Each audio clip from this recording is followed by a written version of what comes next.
കർത്താവ് നമ്മുടെ ജീവിതത്തിൽ അനുവദിച്ച് അറിഞ്ഞ് നൽകുന്ന ഭാരങ്ങളാണ് ഒന്നാമത്തെ ഭാരം. രണ്ടാമത്തെ ഭാരം എന്ന് പറയുന്നത് നമ്മൾ തിരഞ്ഞെടുക്കുന്ന ഭാരങ്ങളാണ്. മൂന്നാമത്തെ ഭാരം എന്ന് പറയുന്നത് പിശാച് നമ്മുടെ ജീവിതത്തിൽ വെക്കുന്ന ഭാരങ്ങളാണ്. ഭാരങ്ങൾ എന്നുള്ളതിന് നുകം എന്നൊരു പദം ഞാൻ ഉപയോഗിച്ചു. യെശയ്യാവ് 58:6 നിന്നാണ്. എല്ലാ നുകത്തെയും തകർക്കുക എന്നവിടെയുണ്ട്. നുകം, ഭാരങ്ങൾ. അപ്പോൾ അതിൽ ഒന്നാമത്തേത് ചിന്തിച്ചത്, രക്ഷിക്കപ്പെട്ട് കഴിഞ്ഞാൽ, സ്നാനപ്പെട്ട് കഴിഞ്ഞാൽ കർത്താവ് നമുക്ക് നമ്മുടെ തോളിൽ വെച്ച് തരുന്ന നുകം ഏതാണ്? 4 വാക്യങ്ങൾ ഞാൻ പറഞ്ഞു. ലൂക്കോസ് 9:23, യോഹന്നാൻ 16:33, 1 തിമോത്തിയോസ് 3:12, ഫിലിപ്പിയർ 1:29. ഈ 4 വാക്യങ്ങളിലൂടെ ഞാൻ പറഞ്ഞത്, ആദ്യത്തെ വാക്യത്തിൽ പറയുന്നത്, ഒരുവൻ എന്നെ അനുഗമിപ്പാൻ ഇച്ഛിച്ചാൽ തന്നെത്താൻ ത്യജിച്ച് താൻ തൻ്റെ ക്രൂശ് എടുത്ത് എന്നെ അനുഗമിക്കണം. ക്രിസ്ത്യൻ ലൈഫ് എന്ന് പറയുന്നത് ഇപ്പോഴേ അത് പെർഫെക്റ്റ് അല്ല. അത് ട്രൈ ചെയ്യുക, നിങ്ങൾ അതിനു വേണ്ടി ശ്രമിക്കുക. ഏതൊരു കാര്യവും ശ്രമിച്ചാൽ മാത്രമേ നടക്കത്തുള്ളൂ. അങ്ങനെ രക്ഷയ്ക്കായിട്ടാണെങ്കിലും ആഗ്രഹിക്കുന്നവനെ മാത്രമേ അതിൽ ആക്കാനായിട്ട് ദൈവത്തിന് പറ്റത്തുള്ളൂ. നമുക്ക് ആരായി തീരണം, സ്വപ്നങ്ങൾ വേണം. ആ സ്വപ്നം ഉണ്ടെങ്കിൽ മാത്രമേ, പറയാറില്ലേ ഡോക്ടർ APJ അബ്ദുൽ കലാം, നക്ഷത്രങ്ങളെ ലക്ഷ്യമാക്കിയാലേ ചന്ദ്രനിലെങ്കിലും എത്താൻ പറ്റൂ എന്ന് പറയുന്ന പോലെ ഒത്തിരി സ്വപ്നങ്ങളുണ്ടെങ്കിൽ മാത്രമേ ഏതെങ്കിലും ഒരു അതിർത്തിയെങ്കിലും കടക്കാനായിട്ട് പറ്റത്തുള്ളൂ. അപ്പോൾ രണ്ടാമത്തെ വാക്യം, നിങ്ങൾക്ക് ലോകത്തിൽ എന്തുണ്ട്? കഷ്ടമുണ്ട്. കഷ്ടപ്പാട് മൊത്തം മാറണമെങ്കിൽ ലോകം വിട്ട് പോകണം. അതുവരെ ഈ ലോകത്തിൽ കഷ്ടങ്ങൾ ഉണ്ട് എന്ന് ഞാൻ പറഞ്ഞു. ഒരു കഷ്ടവും ഇല്ലെങ്കിൽ വിഷമിക്കേണ്ട, പുറകെ ഓരോന്ന് വന്നോളും. അതിനൊക്കെ നമ്മൾ നേരിടാനുള്ള കഴിവ്, കരുത്ത് നമ്മൾ പ്രാപിച്ചാൽ മതി. മൂന്നാമത്തെ കാര്യം എന്താ പറഞ്ഞത്? മൂന്നാമത്തെ കാര്യം പറഞ്ഞ്, ക്രിസ്തുയേശുവിൽ ഭക്തിയോടെ ജീവിപ്പാൻ ആഗ്രഹിക്കുന്നവർക്കെല്ലാം ഉപദ്രവം ഉണ്ടാവും. അപ്പോൾ ആത്മീയ ജീവിതത്തിൽ ഉപദ്രവം കുറയ്ക്കാൻ ഒറ്റ മാർഗ്ഗമേ ഉള്ളൂ, വേറെ കുറുക്കുഴിയൊന്നുമില്ല. ഭക്തി ഇച്ചിരി കുറയ്ക്കുക എന്നുള്ളതല്ലാതെ വേറെ യാതൊരു മാർഗവും അതിനകത്തില്ല. ഭക്തി കൂട്ടും തോറും പ്രാണത്യാഗത്തോളം എതിർക്കേണ്ടതായിട്ട് വന്നേക്കാം. നാലാമത് പറഞ്ഞത് ഒരു ഗിഫ്റ്റാണ്. ക്രിസ്തുയേശുവിനെ വിശ്വസിപ്പാൻ മാത്രമല്ല, അവന് വേണ്ടി കഷ്ടം അനുഭവിക്കാനുള്ള വരം. നമ്മുടെ ഇടയിൽ ഒത്തിരി പേര് ഒരുപാട് വരങ്ങൾക്ക് വേണ്ടി ആഗ്രഹിക്കുന്നുണ്ടെങ്കിലും കഷ്ടം അനുഭവിക്കാനുള്ള വരം തരണമെന്ന് ഇന്ന് വരെ പ്രാർത്ഥിച്ചാൻ കേട്ടിട്ടില്ല. അങ്ങനെയൊന്നും ഞാനും പ്രാർത്ഥിക്കാറില്ല, നിങ്ങളും പ്രാർത്ഥിക്കാറില്ല, പ്രാർത്ഥിക്കണമെന്ന് പറയത്തുമില്ല. എന്നാലും ഞാൻ എപ്പോഴും പറയുന്നൊരു കാര്യം ഇതാണ്, നമുക്ക് ചെറിയൊരു കഷ്ടം അനുഭവിക്കാൻ ഒരു അവസരം ഉണ്ടാകുമ്പോൾ നിങ്ങൾ തട്ടി മാറ്റരുത്. അത്രേ എനിക്ക് പറയാനുള്ളൂ. ഞാൻ കഴിഞ്ഞ ദിവസം പറഞ്ഞ പോലെ പഴയ നിയമത്തിലുള്ള അത്ഭുതങ്ങളൊക്കെ ഇന്നും ഉണ്ട്. അത്ഭുതങ്ങളെ ഷട്ടർ ദൈവം അടച്ചിട്ടില്ല. മീഖാ 7:15 വായിക്കുന്നത്, നീ മിസ്രയീമിൽ നിന്ന് പുറപ്പെട്ട കാലത്തിൽ എന്ന പോലെ അത്ഭുതങ്ങൾ കാണിക്കും എന്നാണ്. 40 വർഷം കൊണ്ട് ഇസ്രായേൽ ജനം മരുഭൂമിയിൽ 41 സ്ഥലത്ത് കൂടാരമിടിച്ചപ്പോൾ 11 സ്ഥലത്ത് പിറുപിറുത്തു.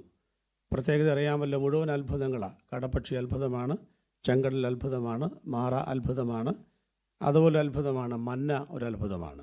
മന്നയെക്കുറിച്ചൊരു പരാമർശമുണ്ട് ബൈബിളിൽ. എന്നറിയാമോ? അവർ കനാനിൽ കാലുകുത്തിയപ്പോൾ മന്ന നിന്നുപോയി. എത്ര മനോഹരമായ വാക്കാണ്. അതുകൊണ്ട് നമ്മൾ ദൈവരാജ്യത്തിൽ കാലുകുത്തുന്നത് വരെ അത്ഭുതങ്ങൾ നമ്മളെ പിന്തുടർന്നുകൊണ്ടേയിരിക്കും, വിശ്വസിക്കുന്നവർക്ക് വേണ്ടി മാത്രം. അപ്പോൾ അതൊക്കെ നമ്മൾ അതുകൊണ്ട് ഈ വരം നമ്മൾ ചോദിക്കൊന്നും വേണ്ട. പക്ഷേ ചിലപ്പോഴൊക്കെ ഇച്ചിരി കണ്ണുനീരും ഇച്ചിരി പ്രയാസങ്ങളൊക്കെ ഉള്ളത് നല്ലതാണ്. ആത്മീയ ജീവിതത്തിൽ അതൊക്കെ നല്ല കാര്യങ്ങളാണ്. ഈ 4 വാക്യങ്ങൾ ഞാൻ മുഖവരയായിട്ട് പറഞ്ഞു. രക്ഷിക്കപ്പെട്ടവർ മനസ്സിലാക്കേണ്ട, തിരിച്ചറിയേണ്ട 4 ചിന്തകൾ ഞാൻ അന്ന് ചിന്തേറിട്ടു. 1, ദാനമല്ല വലുത്, പിന്നെ ദാതാവാണ് വലുത്.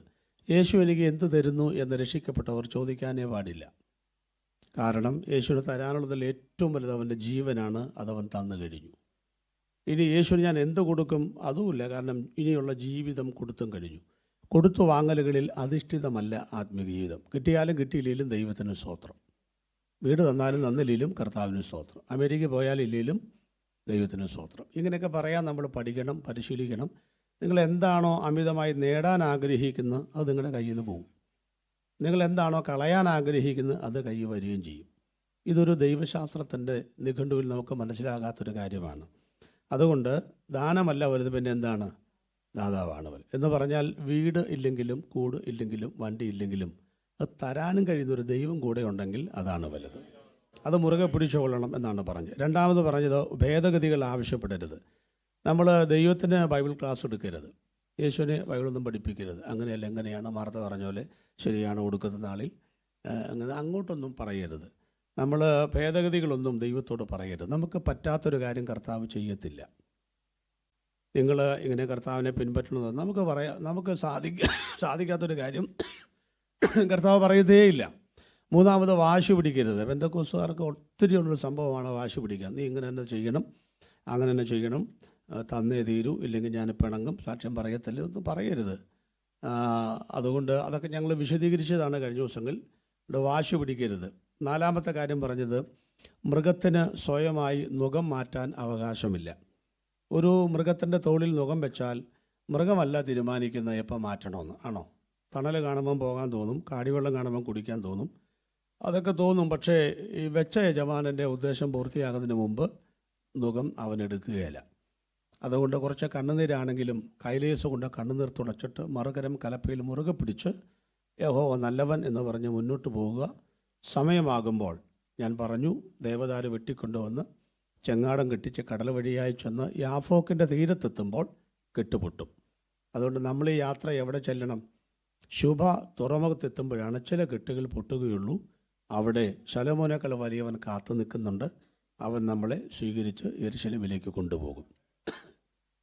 ഇനി അതിൻ്റെ മറുപടിയാണ് പറയേണ്ടത്. അതൊന്നും പറയാൻ അവസരം കിട്ടിയില്ല. അപ്പോൾ ക്രിസ്ത്യ ജീവിതത്തിൽ വെല്ലുവിളി ഒന്ന്, കർത്താവ് വെച്ച് നുകം മാറ്റാൻ ഒക്കില്ല. ഞായറാഴ്ച മാത്രമല്ല, ഏത് സ്ഥലത്ത് ഖത്തറിൽ പോയാലും UK പോയാലും ഒന്നും മാറ്റാനൊക്കത്തില്ല. ഈ പച്ചകുത്തിയതുപോലെ ചൂടടയാളം അവിടെ ഇരിക്കണം. അപ്പോൾ എന്ത് ചെയ്യും പാസ്റ്ററെ? ഉത്തരം 2 കാര്യങ്ങൾ ചെയ്തു വെച്ചാൽ മതി. അതൊന്ന് പറഞ്ഞില്ല, വിശദീകരിച്ച് പോയിൻ്റ് ബൈ പോയിൻ്റ് പറഞ്ഞു. ഒന്ന്, കർത്താവിനെ സ്നേഹിക്കാൻ പഠിക്കുക. അതാണ് ഒന്നാമത്തെ കാര്യം. വലിയ ആഴമായ തിയോളജി ഒന്നുമില്ല. ഐ ലവ് യു എന്ന പദം മലയാളികൾ കേൾക്കുമ്പോൾ ചിരിക്കാറുണ്ട്. കാരണം കാമുകൻ കാമുകിയോട് പറയുന്ന വാക്കായിട്ടാണ് നമ്മുടെ മനസ്സിൽ കിടക്കുന്നത്. പണ്ട് നമ്മൾ കത്ത് എഴുതുമ്പോൾ ഗോഡ് ഈസ് ലവ്, ഇപ്പോൾ അതുമില്ല, ഒന്നുമില്ല. കാരണം ഇപ്പോൾ ലിവിങ് ടൂതർ കഴിഞ്ഞിട്ട് ജീവിക്കുന്നവർക്ക് പിന്നെ എന്താ ഗോഡ് ഈസ് ലവ്? അപ്പോൾ അതുകൊണ്ട് ഓർത്തിരിക്കുക, നമ്മൾ ഓരോ ദിവസവും കർത്താവിനോട് കാര്യമുണ്ട്, കർത്താവെ ഞാൻ തന്നെ അധികമായിട്ട് സ്നേഹിക്കുന്നു. ഐ ലവ് യു ആരോട് പറയേണ്ട പദമാണത്? യേശുവിനോട് പറയേണ്ട വാക്കാണത്. യേശു അത് ആഗ്രഹിക്കുന്നുണ്ട്. കാരണം നീ എന്നെ ഇവയിൽ അധികമായിട്ട് സ്നേഹിക്കുന്നുണ്ടോ? അപ്പോൾ അവർ പറഞ്ഞു അങ്ങനെ എങ്ങനെയൊക്കെ പറഞ്ഞെങ്കിൽ യേശു ഒന്നും അംഗീകരിച്ചില്ല. ഏതാ അംഗീകരിച്ചത് അവസാനം? അപ്പോൾ പറഞ്ഞു എനിക്കിനോട് പ്രിയമുണ്ട്. പ്രിയം, സ്നേഹം, എൻ്റെ കറുത്തൊക്കെ അറിയാമല്ലോ. അഗാപ്പ എന്ന് പറഞ്ഞാൽ എന്താണ്? ദൈവസ്നേഹം. കാമ കറ ഇല്ലാത്ത സ്നേഹം എന്നാണ് തനി മലയാളം. അപ്പോൾ ആ സ്നേഹമാണ് നമുക്ക് ദൈവത്തോട് വേണ്ടത്. അപ്പോൾ അതുണ്ടോയെന്നാണ് ദൈവം ചോദിക്കുന്നത്. ഓരോ ദിവസം നമ്മൾ ചോദിക്കണം, എന്താണ്?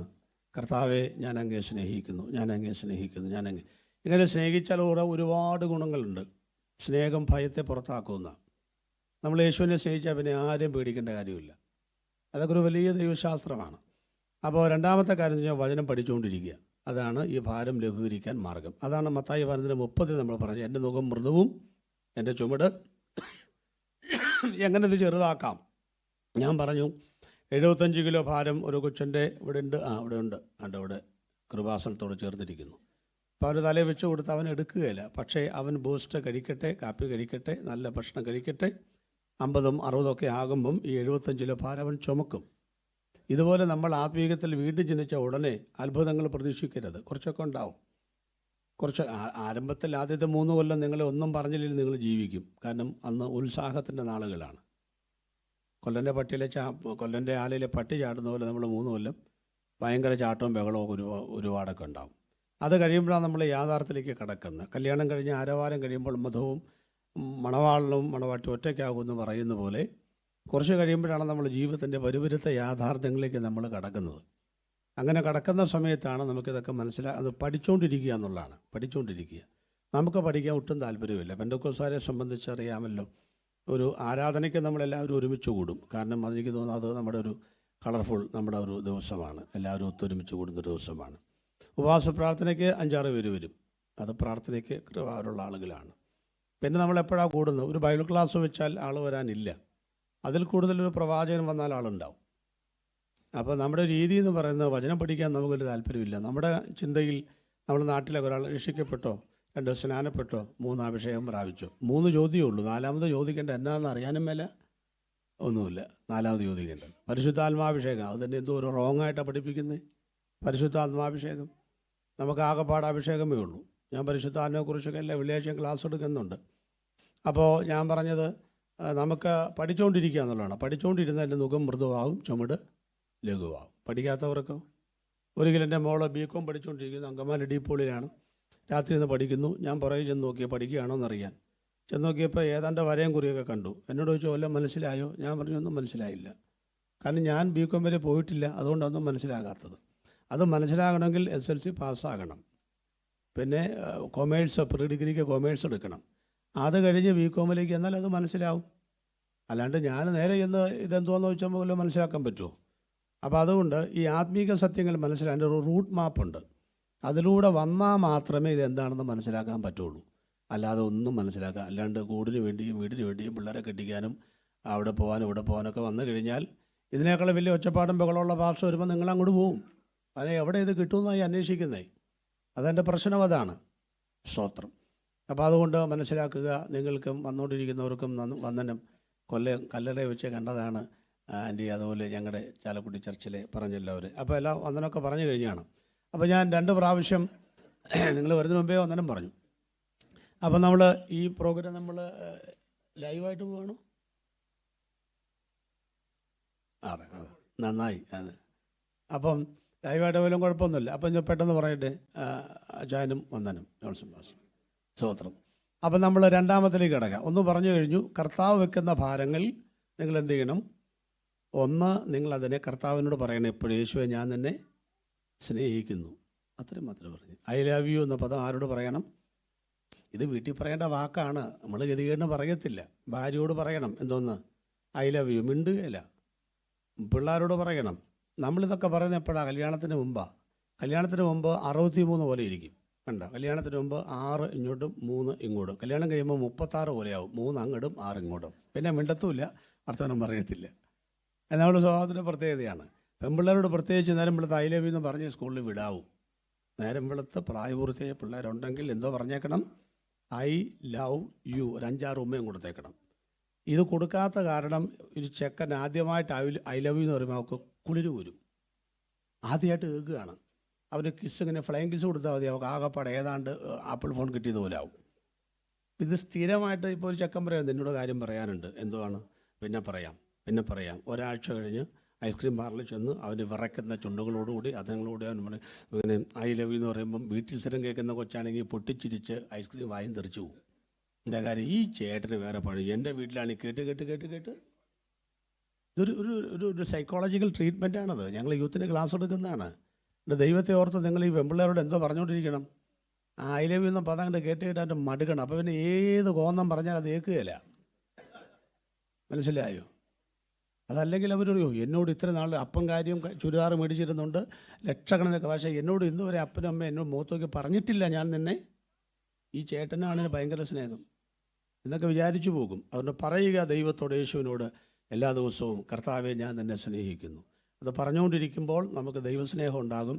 വേറെ ഒരു മാർഗ്ഗമില്ല അതിനകത്ത്. അവർ പഠിച്ചുകൊണ്ടിരിക്കുക, വചനം വായിച്ചുകൊണ്ടിരിക്കുക. നേരം വെളുത്താൽ കണ്ണ് തുറന്നാൽ ആദ്യം വചനം വായിക്കണം. വേറെ ഒന്നും വായിക്കരുത്. കിടക്കാൻ നേരത്തെ വചനം വായിക്കണം. ഇത്രയും ചെയ്യാൻ പറ്റൂ. നേരം വെളുത്തോണ്ട് വാട്സാപ്പ് തോണ്ടുക ആർക്കൊക്കെ. ഒന്നും ചെയ്യരുത്. കണ്ണിനകത്ത് ഈർപ്പമില്ലെങ്കിൽ കൺപോള തുറക്കാനൊക്കത്തില്ല. ശരിയല്ലേ? പണ്ടൊക്കെ ഞങ്ങൾ ചെറുപ്പത്തിൽ കണ്ണ് നേരം വെളുക്കുമ്പോൾ അങ്ങനെ പീള കെട്ടിയിരിക്കും. പീള എന്ന് പറഞ്ഞാൽ മനസ്സിലായോ? അപ്പം നമ്മളെന്ത് ചെയ്യും? ഇത്രയേ ഉള്ളൂ. അന്നൊക്കെ പിന്നെ പൊള്ളലുണ്ടായാലും ഈ നക്കല എന്ന് കരുതി. ഇപ്പം അതൊക്കെ കാലം മാറിയില്ലേ? ഇപ്പം ഞാൻ ചോദിക്കട്ടെ, ഇപ്പം എനിക്ക് 58 വയസ്സായി. നിങ്ങളുടെ കണ്ണിൽ ഈർപ്പമില്ലെങ്കിൽ നേരം വെളുത്ത് തുറക്കാൻ ഒക്കുകയല്ല. ഞാനൊരു ചോദ്യം ചോദിച്ചോട്ടെ, എന്തുകൊണ്ട് ദൈവത്തെ സ്തുതിക്കണമെന്ന് അറിയാമോ? കഴിഞ്ഞ നിങ്ങൾക്കിപ്പോൾ ഉദാഹരണം, അച്ചായന് 50 വയസ്സായി ഇരിക്കട്ടെ. 50 കൊല്ലമായി, 40 കൊല്ലമായി, 68 കൊല്ലമായി നിങ്ങളുടെ കണ്ണിൽ വെള്ളം ഒഴിച്ചാണോ ഉറങ്ങുന്നത്? ആണോ? നേരം വെളുത്ത് കണ്ണ് തുറക്കണം, അതുകൊണ്ട് കണ്ണിച്ച് വെള്ളം ഒഴിച്ചേക്കുക. അങ്ങനെ കിടന്നുറങ്ങുന്നുണ്ടോ? ഇല്ല. എൻ്റെ ചോദ്യം, നേരം വെളുത്ത് നിങ്ങൾ രാത്രിയിൽ ഇന്ന് പ്രാർത്ഥിക്കാൻ സമയമില്ലെന്നും പറഞ്ഞ് ധൃതിപ്പെട്ട് ചുരുക്കി പ്രാർത്ഥിച്ച് കിടക്കുമ്പോഴും നിങ്ങളുടെ കണ്ണിൽ വെള്ളം ഒഴിക്കുന്ന ആ പൂന്തോട്ടക്കാരൻ ആരാണ്? നേരം വെളുത്ത മുറ്റത്ത് വെച്ച ഓർക്കിഡിൽ വെള്ളം ഒഴിച്ചില്ലെങ്കിൽ ഇങ്ങനെ വാടി നിൽക്കും, ഇല്ലേ?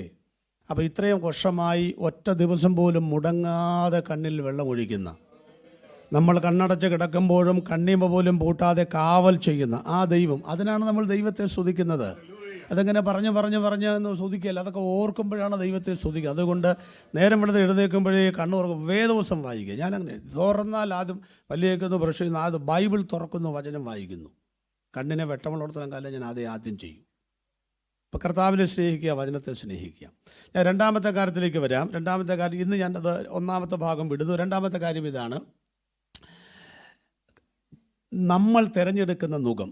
ഒന്നാമതിനെ വിശദീകരിക്കാൻ പറ്റത്തില്ല, കാരണം അത് സമയം പോയി. രണ്ടാമത്, നമ്മൾ തിരഞ്ഞെടുക്കുന്ന നുകം ഒരു പഠനമാണ് കേട്ടോ, ഒരു ബൈബിൾ ക്ലാസ്സാണ്. നമ്മൾ അറിഞ്ഞുകൊണ്ട് ഭാരങ്ങൾ തിരഞ്ഞെടുക്കുമോ ഇല്ലയോ? ഇല്ല, നമ്മൾ അറിഞ്ഞുകൊണ്ട് തിരഞ്ഞെടുക്കുകയില്ല. നമ്മൾ തന്നെ പ്രാർത്ഥനയ്ക്ക് വരുന്നത് തന്നെ നമ്മുടെ ഭാരങ്ങൾ മാറാൻ വേണ്ടിയിട്ടാണ്. അതുകൊണ്ടല്ലേ നീങ്ങിപ്പോയി എൻ്റെ ഭാരങ്ങൾ എന്ന് പറയുമ്പോൾ നമുക്ക് ഡാൻസൊക്കെ വരും, അല്ലേ? ആ പാട്ട് പാടുമ്പം നീങ്ങിപ്പോയി, ആ പാട്ട് പാടുമ്പോൾ ഡാൻസ് ആണ്. ഈ ഭാരം നീങ്ങിപ്പോണ കാര്യം ഓർക്കുമ്പോൾ എന്നെ സന്തോഷമെന്നറിയാമോ? ഈ തോളത്ത് താഴ്മ്പുള്ള വിശ്വാസികളില്ല, നാവിൽ താഴ്മ്പുള്ളവരേ ഉള്ളൂ. അതാ പ്രശ്നം.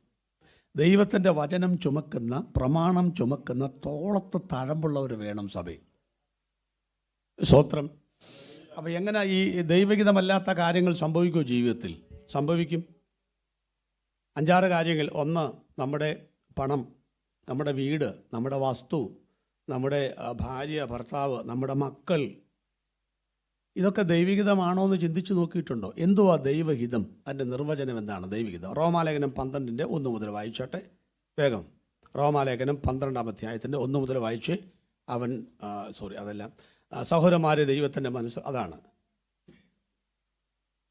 സഹോദരന്മാരെ ദൈവത്തിൻ്റെ മനസ്സറിവ് നിങ്ങൾ പ്രബോധം, നിങ്ങൾ ബുദ്ധിയുള്ള ആരാധനയായി നിങ്ങളുടെ ശരീരങ്ങളെ ജീവനും വിശുദ്ധിയും ദൈവത്തിന് പ്രസാദയാകും. ഈ ലോകത്തിന് അനുരാഗം, നന്മയും പ്രസാദവും പൂർണ്ണതയുമുള്ള ദൈവഗീതം. സംഗതി പിടികിട്ടിയോ? അപ്പം ഒരു കാര്യം ദൈവഗീതമാണോ എന്നറിയാൻ അതിൽ 3 എവിഡൻസുകൾ, 3 കാര്യങ്ങൾ, 3 കയ്യൊപ്പുകൾ കാണും. അതേതൊക്കെയാണ്? 1, നന്മയായിരിക്കും. 2 പ്രസാദം. 3 പൂർണ്ണത. ശ്രദ്ധിക്കണേ, ഉറക്കെ പ്രസംഗിക്കാൻ പറ്റാത്തതുകൊണ്ടല്ല, നമുക്ക് സ്പെഷ്യൽ ക്ലാസ്സാണ്. ശ്രദ്ധിക്കണേ. ഇപ്പോൾ എനിക്ക് ഭാര്യയെ കിട്ടി, ഉടനെ ചോദിക്കണം അത് നന്മയാണോ നോക്കണം. എന്താണോ നോക്കണം? സ്ത്രീധനം കിട്ടിയോന്നല്ല നോക്കണം, പിന്നെ എന്തുവാ? നന്മയാണോ നോക്കണം. അങ്ങനെ ബൈബിളുണ്ട്. ഭാര്യയെ കിട്ടുന്നവന് സ്ത്രീധനം കിട്ടുന്നതാണോ? നന്മ കിട്ടുന്നതാണ്. എന്നാ നന്മയാണെന്നറിയാമോ? നമുക്കിതിൻ്റെ ഒന്നും വില അറിയത്തില്ല, അതാ പ്രശ്നം. എന്നിട്ട് ഇന്നാൾ എൻ്റെ ഭാര്യ ഒരാഴ്ചത്തേക്ക് പിള്ളേരുടെ അടുത്ത് പോയി. അപ്പോൾ എന്നോട് പറഞ്ഞു, പിന്നെ തന്നെ വെച്ച് കഴിച്ചോളൂ. ഞാൻ പറഞ്ഞു, നീ പോയ നമുക്കെന്തോ, ഈസായിട്ട് കഴിക്കുന്നു പറഞ്ഞു. പോയിപ്പോഴല്ലേ അവരറിയുന്നേ. ഞാൻ അടുത്തുള്ള ഉസ്താദ് ഹോട്ടലിൽ ചെന്നാൽ കഴിക്കുന്നത്. എന്നോട് ചോദിച്ചു, കഴിക്കുന്നുണ്ടോ? കഴിക്കുന്നു. നമുക്ക് ഈ മുട്ട പൊരിക്കാനും കുറച്ച് മുളക് വറക്കാനും ഒരു ചമ്മന്തി അച്ചാർ കൂട്ടാനല്ലാതെ വേറെ വലിയ മര്യാദയ്ക്കുണ്ടാക്കാൻ അറിയാമോ? കുറേ ഭാര്യമാരെ കാണുമ്പോൾ കുറേ ചൂടാക്കണം, അതെന്താ ഒരു ഉപ്പ് ഇങ്ങനെ പറയാനല്ലേ. അത് ഈ പുള്ളിക്കാരി എന്നോട് ചോദിക്കുകയാണേ, ഒരു മുറി ഒന്ന് തുടച്ചിട്ടേക്കാവോ? ഞാൻ പറഞ്ഞു, മുറി തുടയ്ക്കാനാ? ഞാൻ തുടച്ചൊരു 2 കഴിയുമ്പോൾ എനിക്ക് മനസ്സിലായി നടക്കുന്ന കാര്യം അല്ലെന്ന്. അപ്പോൾ ഭാര്യ വന്നപ്പോൾ ഞാൻ പറഞ്ഞു, വിജയ് എന്നെ സമ്മതിച്ചിരിക്കുന്നു. എന്നാ കാര്യം? 2200 സ്ക്വയർ ഫീറ്റുള്ള വീട് നീ 2 ആഴ്ച കൂടുമ്പോൾ ആഴ്ചയിലൊക്കെ തുടയ്ക്കുന്നത് കാണുമ്പോഴേ നമുക്കത് വലിയ പണിയായിട്ട് തോന്നിയിട്ടില്ല.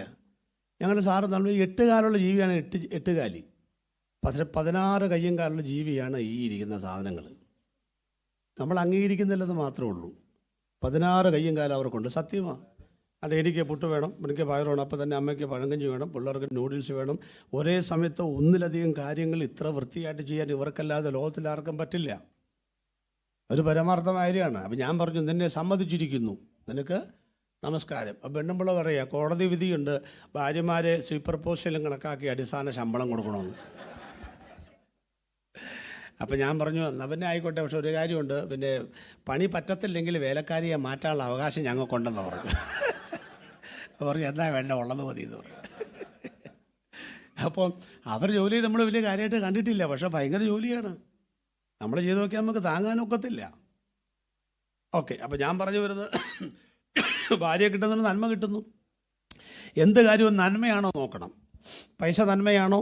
വീട് നന്മയാണോ? റോയ് പാസ്റ്റർക്ക് ഈ സഭ നന്മയാണോ? നിങ്ങൾക്ക് ഈ പാസ്റ്റർ നന്മയാണോ? ഇതൊക്കെ നമ്മൾ ഓർക്കണം ആദ്യം തന്നെ. നന്മയാണെങ്കിൽ നന്മയും പൂർണ്ണതയും പ്രസാദവും. അതിൻ്റെ അർത്ഥം എന്തോന്നാ? നമ്മൾ ഹാപ്പി ആയിരിക്കും. എപ്പോഴും എന്തായിരിക്കും? ഹാപ്പി ആയിരിക്കും. ചിലരോട് ചോദിച്ചാൽ എങ്ങനെ പോകുന്നു? ഓ, അങ്ങനെ ഇരുണ്ടും വെളുത്തും ഒക്കെ അത് ഒരു കാലത്തും വെളുക്കുകയില്ല. അങ്ങനെ ഇരുണ്ടും വെളുത്ത് നമ്മൾ ഹാപ്പിയായിട്ട് പോവുകയാണ്. അപ്പം ദൈവികത ഈ 3 കാര്യങ്ങളാണെന്ന് ചിന്തിച്ച് നോക്കിയിട്ടുണ്ടോ? ആണോ?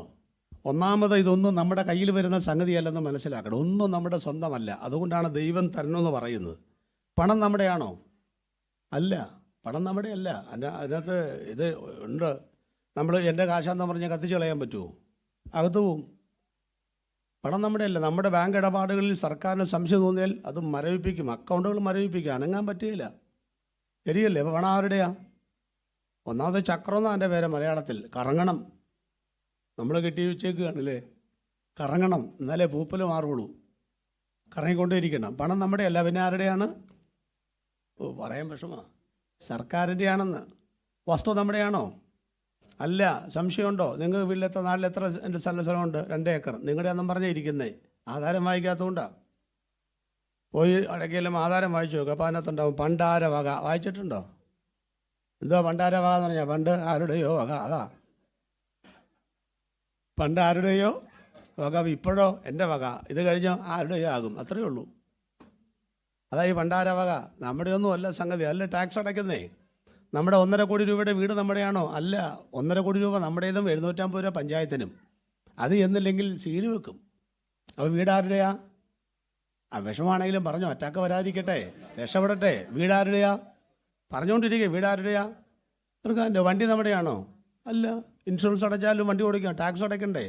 അടച്ചില്ലേ അവർ എടുത്തുകൊണ്ട് പോകുന്നേ വണ്ടി. അപ്പോൾ വണ്ടി ആരുടെയാ? നമ്മൾ ലോൻ്റെ ക്രൂസിൽ നടക്കുക. വണ്ടി ആരുടെയാ? സർക്കാരിൻ്റെയാണ്. ഇനി അതൊക്കെ പോട്ടെ. പിന്നെ ഭാര്യ ആരുടെയാ? അതും സർക്കാരിൻ്റെയാണോ? അത് സർക്കാരിൻ്റെയാണ്. നമ്മളിപ്പോൾ ഞാനിപ്പോൾ ഇതെൻ്റെ ഭാര്യയാണെന്ന് പറഞ്ഞിരുന്നു കഴിഞ്ഞാൽ വല്ല രക്ഷയുണ്ടോ? അതിന് പ്രൂഫ് വേണ്ടേ? തെളിവ് വേണ്ടേ? പള്ളിയിലെ അച്ഛൻ്റെ അല്ലെങ്കിൽ നമ്മുടെ കല്യാണ സർട്ടിഫിക്കറ്റ് വേണ്ടേ? സംഗതി വേണ്ടേ? അതെവിടെ നിന്ന് തരുന്നേ? സർക്കാരാണ് തരുന്നത്. അല്ല, ഞാൻ ഒരിക്കൽ എൻ്റെ സഭയിൽ എന്നെ വെച്ചപ്പോൾ ഒരച്ചായൻ തെങ്ങേന്ന് വീട് മരിച്ചു. കള്ളുകുടിക്കാൻ കയറിയതാ, രക്ഷിക്കപ്പെട്ടിട്ടില്ല. ഞാൻ ചെന്ന് കഴിഞ്ഞപ്പോൾ എന്നെ കോതമംഗലം മുനിസിപ്പൽ ചെയർമാൻ വിളിച്ചു പറഞ്ഞു, പാസ്റ്ററെ തൊട്ട് പോകരുത്. എന്താ കാര്യം? നമ്മുടെ അല്ല ഡെഡ് ബോഡി. കോടാലി ആശുപത്രി കൊണ്ടുപോയി. സർക്കാർ സ്ഥലത്തിൻ്റെ പേരാട്ടോ കോടാലിന്ന്. അവിടെ കൊണ്ട് ചെന്ന് നേരം വെളുത്തപ്പം പത്രത്തിൽ വാർത്ത വരും, മൃതദേഹം ബന്ധുക്കൾക്ക് ബാക്കി. അപ്പം ഇത് സാധനം ആരുടെയാ? സർക്കാരിൻ്റെ. അൺനോർമൽ ഡെത്ത് നടന്നാൽ ആ ഡെഡ് ബോഡി നിങ്ങളുടെ അല്ല, സർക്കാരിൻ്റെയാണ്. മനസ്സിലായോ? അപകടം നടന്നു, പോസ്റ്റ്മോർട്ടം. എന്താ കാര്യം? അത് അങ്ങനെ ക്ലിയർ ചെയ്യണം. അപ്പോൾ ഭാര്യയും ഭർത്താവും നേരും ചുവല്ലെങ്കിൽ ആരുടെയായിട്ട് മാറും. കെട്ടിത്തൂങ്ങി ചത്ത് കിടക്കാൻ. നമുക്ക് വിവരമില്ലാത്തൊരു കാലെ പിടിച്ചെന്ന് ആ ചായ പോയോ എന്നൊക്കെ പറഞ്ഞ് പറയും. തൊടാൻ പാടില്ല. തൊട്ടാ കേസാണ്. പിള്ളേരെ നമ്മുടെയാണോ? അയ്യോ, പാസ്റ്റ് കയറി മുറത്തെ കയറി കുത്ത. ദൈവമേ, സമാധാനമായിട്ട് വന്നതാണ്. ഇപ്പം എന്തെങ്കിലും നമുക്കൊരു തോന്നലാണ്. നമ്മളൊരു വാക്യം പറഞ്ഞു നടക്കുക, മക്കളെ ഹോ നൽകുന്ന. അത്രയല്ലേ ഉള്ളൂ. അടുത്ത ചിന്തിച്ചിട്ടുണ്ടോ? വീരൻ്റെ കയ്യിലെ അസ്ത്രങ്ങൾ എങ്ങനെയാകുന്നു അങ്ങനെയാകുന്നു യൗവനത്തിലെ മക്കൾ. അത് ഭാവന കൊണ്ടുപോവാ. വീരൻ്റെ കയ്യിൽ അസ്ത്രങ്ങൾ ഇങ്ങനെ അമ്പും വില്ലും പിടിച്ചേക്കുകയാണ്. എത്ര നേരം പിടിച്ചുകൊണ്ടിരിക്കും? അത് പടം വരയ്ക്കാനേ കൊള്ളാവുള്ളൂ. അമ്പ് വില്ലേന്ന് വിടണ്ടേ? വിട്ടാലേ ലക്ഷ്യസ്ഥാനത്ത് ചെല്ലുള്ളൂ. ഇപ്പം ഞാൻ എൻ്റെ മൂത്ത മോളെ 20ാമത്തെ വയസ്സിൽ വിട്ടു. ആ അമ്പ് പോയി, സ്ഥലം വിട്ടു.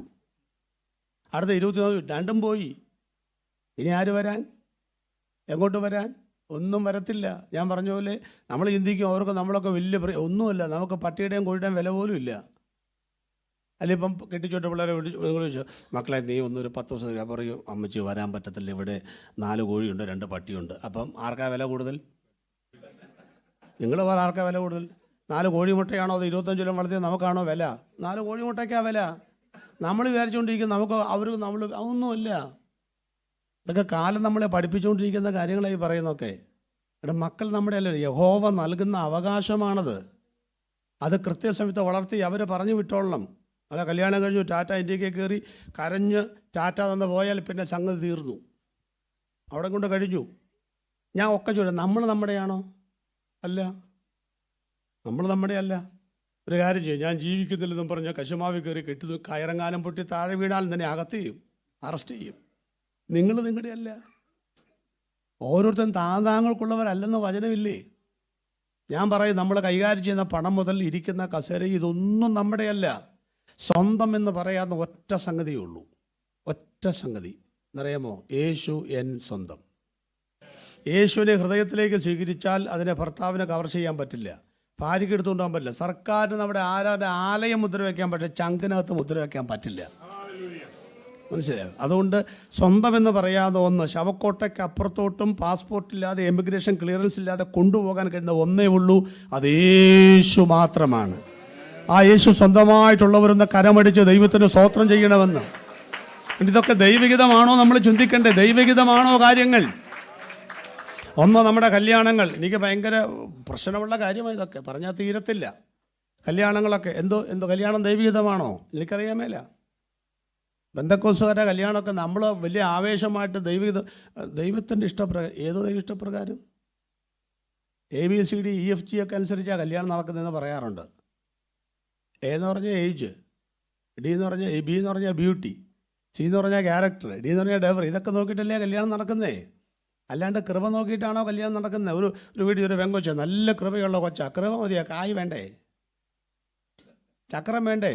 അപ്പോൾ കൃപയാണോ കാശാണോ ആവശ്യം? നിങ്ങൾ പറ. സ്ത്രീധനം വാങ്ങാതെ പെണ്ണ് കിട്ടുമെന്ന് പറഞ്ഞവനാണ് ഞാൻ. ഇതാ കിട്ടിയ സാധനം ആ പറയിരിക്കുന്നത് ഉണ്ടോ? ഞാൻ മേടിച്ചിട്ടില്ല. എൻ്റെ ഭാര്യയുടെ ആങ്ങളെ വിളിച്ച് പറഞ്ഞു, പിന്നെ ചരക്കെടുക്കണം. ചരക്കെന്ന് വെച്ചാൽ ഡ്രസ്സ് എടുക്കും. ഞാൻ പറഞ്ഞു, ആർക്ക്? ബിജിക്ക്. ഞാൻ പറഞ്ഞു, വിജയ് ആരുടെയാണ് ഇപ്പം? നിങ്ങളുടെ പെങ്ങളെ നിങ്ങളെടുത്തുകൊണ്ട് പോവാ. ഞാൻ കല്യാണം കഴിച്ച് എൻ്റെ ഭാര്യയായി കഴിയുമ്പോൾ ഞാൻ എടുക്കും. ഞാൻ മേടിച്ചു കൊടുത്തിട്ടില്ല. ഇതാണ് ഭാര്യയല്ലേ ഇരിക്കുന്നേ. ചരക്കെടുക്കുന്ന പരിപാടിയെ നടത്തില്ല. ഞാൻ പറഞ്ഞു, നിങ്ങളുടെ പെങ്ങളെ നിങ്ങൾ സാരി ഉടുപ്പിച്ചുകൊണ്ട് പോകാൻ, ഞാൻ കെട്ടിക്കൊണ്ടു പോയിക്കോളാം. അത് കഴിയുമ്പോൾ ഞാൻ മേടിച്ചു കൊടുത്തോളാം. എനിക്ക് ഇതിനകത്തുള്ള ഈ നൂലാമാലകളൊക്കെ ഭയങ്കര ബുദ്ധിമുട്ടാണ്. കല്യാണം കഴിഞ്ഞ് ലൈൻ ബസ്സിനകത്ത് എൻ്റെ ആൾക്കാർ കയറിപ്പോയി. ഇതറിയാമോ? എൻ്റെ ഭാര്യ ഞാനും കൂടെ എൻ്റെ ഒരു ബന്ധിച്ചു പറയും, എടാ മുടിയാനായിട്ട് നീ കാറിനകത്ത് കയറിയിരിക്കാൻ പറഞ്ഞു. ഞാൻ കാറിനകത്ത് കയറിയിരുന്നു. അവൻ പറഞ്ഞു കാശ് തരണ്ടെന്ന് പറഞ്ഞു. അങ്ങനെ കാറിനകത്ത് കയറിപ്പോയത്. 22 സ്റ്റോപ്പുണ്ട് പെരുമ്പാവൂർ മുതൽ എൻ്റെ വീട് വരെ.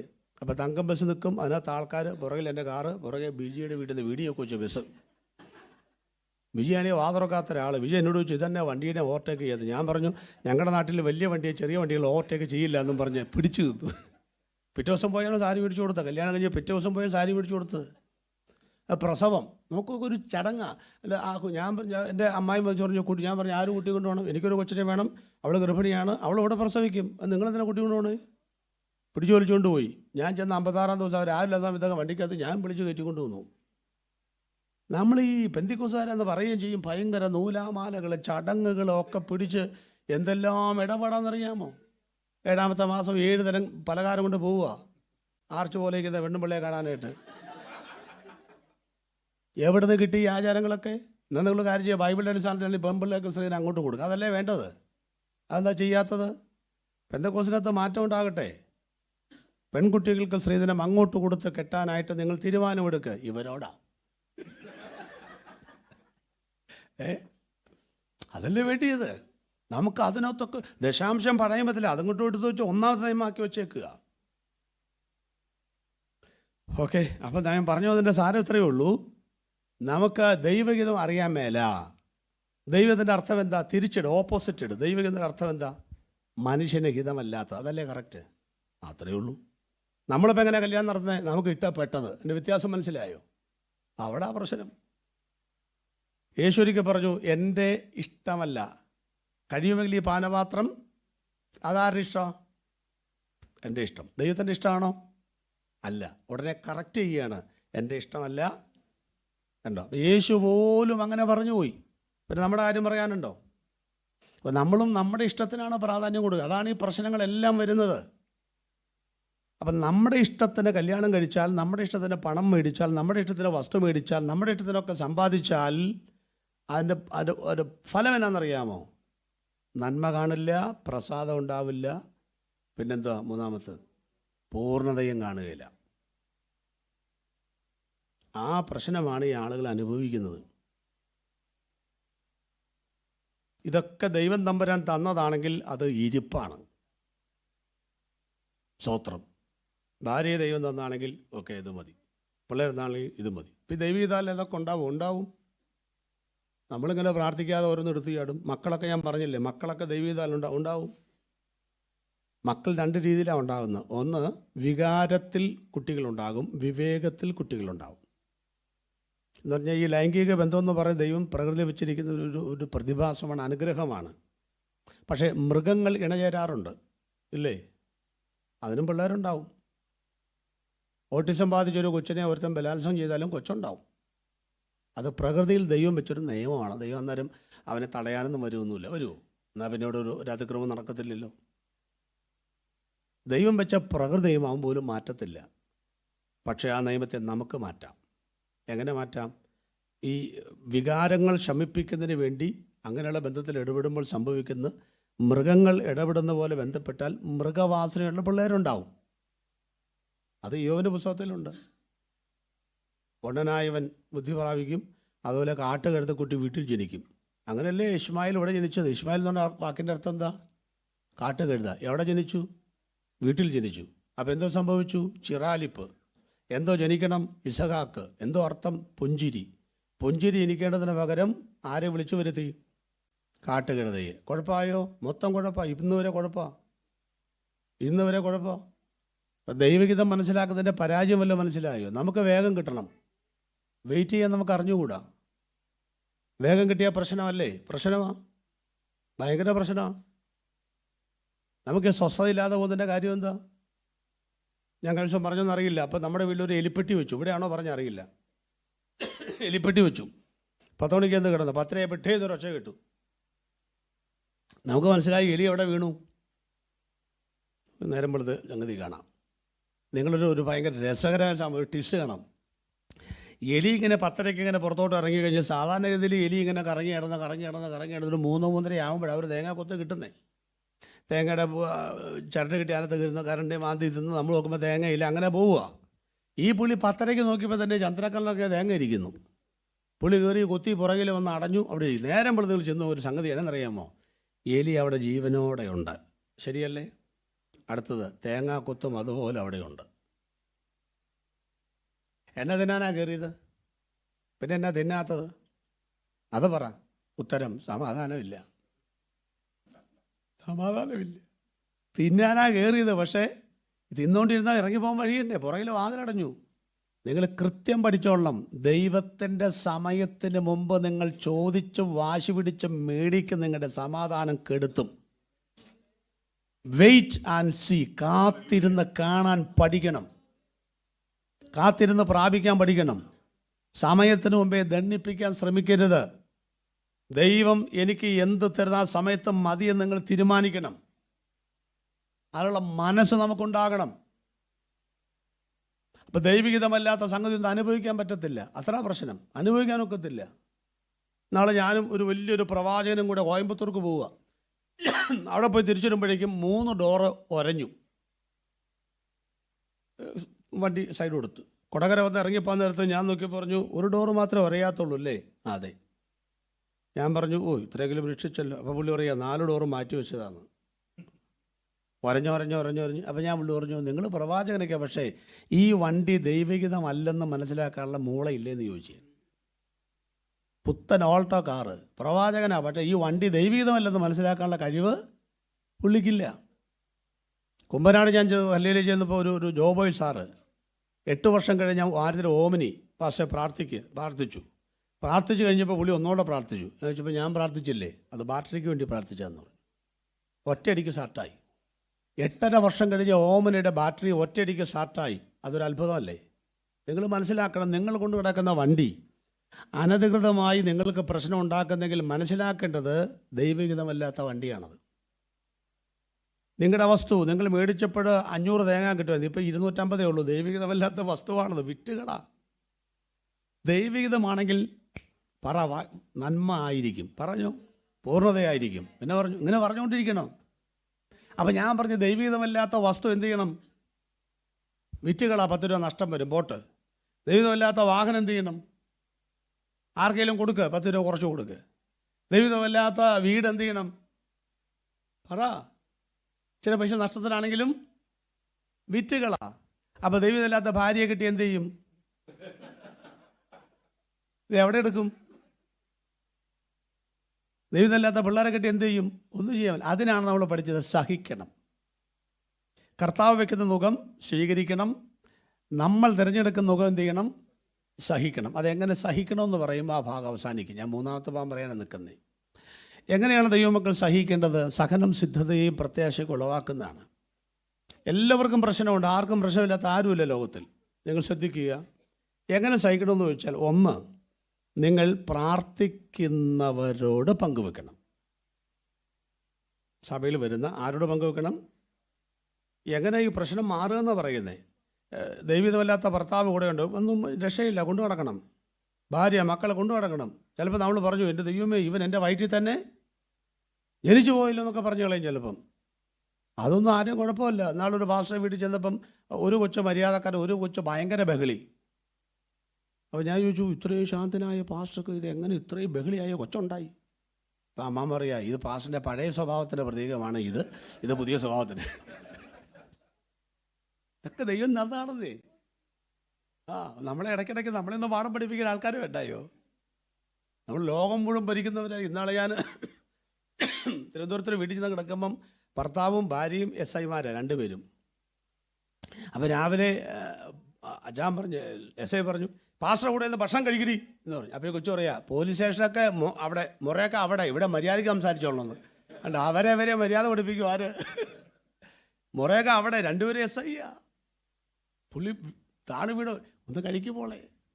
നമ്മളെ പഠിപ്പിക്കാനാണ് ഓരോന്നൊക്കെ ഉണ്ടാക്കി വെച്ചിരിക്കുന്നത് ദൈവമേ. അതൊക്കെ നമ്മളങ്ങ് സ്വീകരിക്കുക. അപ്പം സഹനമാണ് ഇവിടെ ആവശ്യം. ഒന്ന്, പ്രാർത്ഥിക്കുന്നവരോട് പറയുക, മറക്കരുത്. എന്താണ്?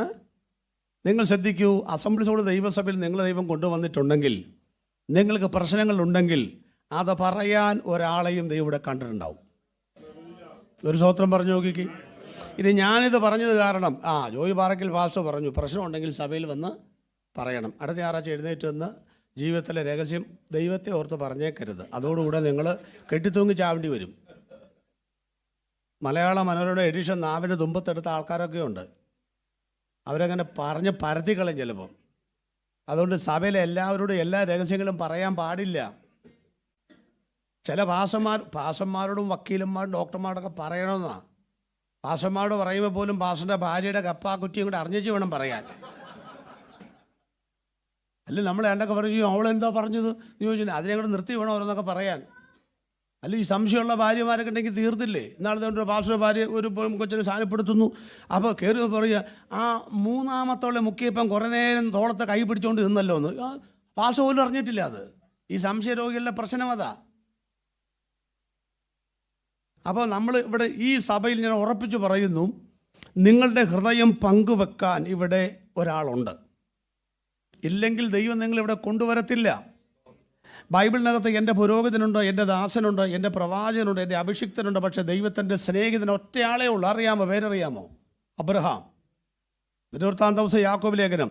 അബ്രഹാം ദൈവത്തെ വിശ്വസിക്കുകയും അത് അവന് നീതിയായി കണക്കിടുകയും ചെയ്തു. നിവൃത്തിയാവൻ ദൈവത്തിൻ്റെ സ്നേഹിതനെന്ന് പേര് പ്രാപിച്ചു. എന്താ അർത്ഥം? ബർണാഡ്ഷയുടെ വാക്കുകൾ പറയാം. ഞാൻ എൻ്റെ കയ്യിലുള്ള ആഹാരം നിങ്ങൾക്ക് തന്നു, നിങ്ങളുടെ ആഹാരം എനിക്ക് തന്നു. രണ്ടുപേർക്കും ഒരേപോലെ കിട്ടി.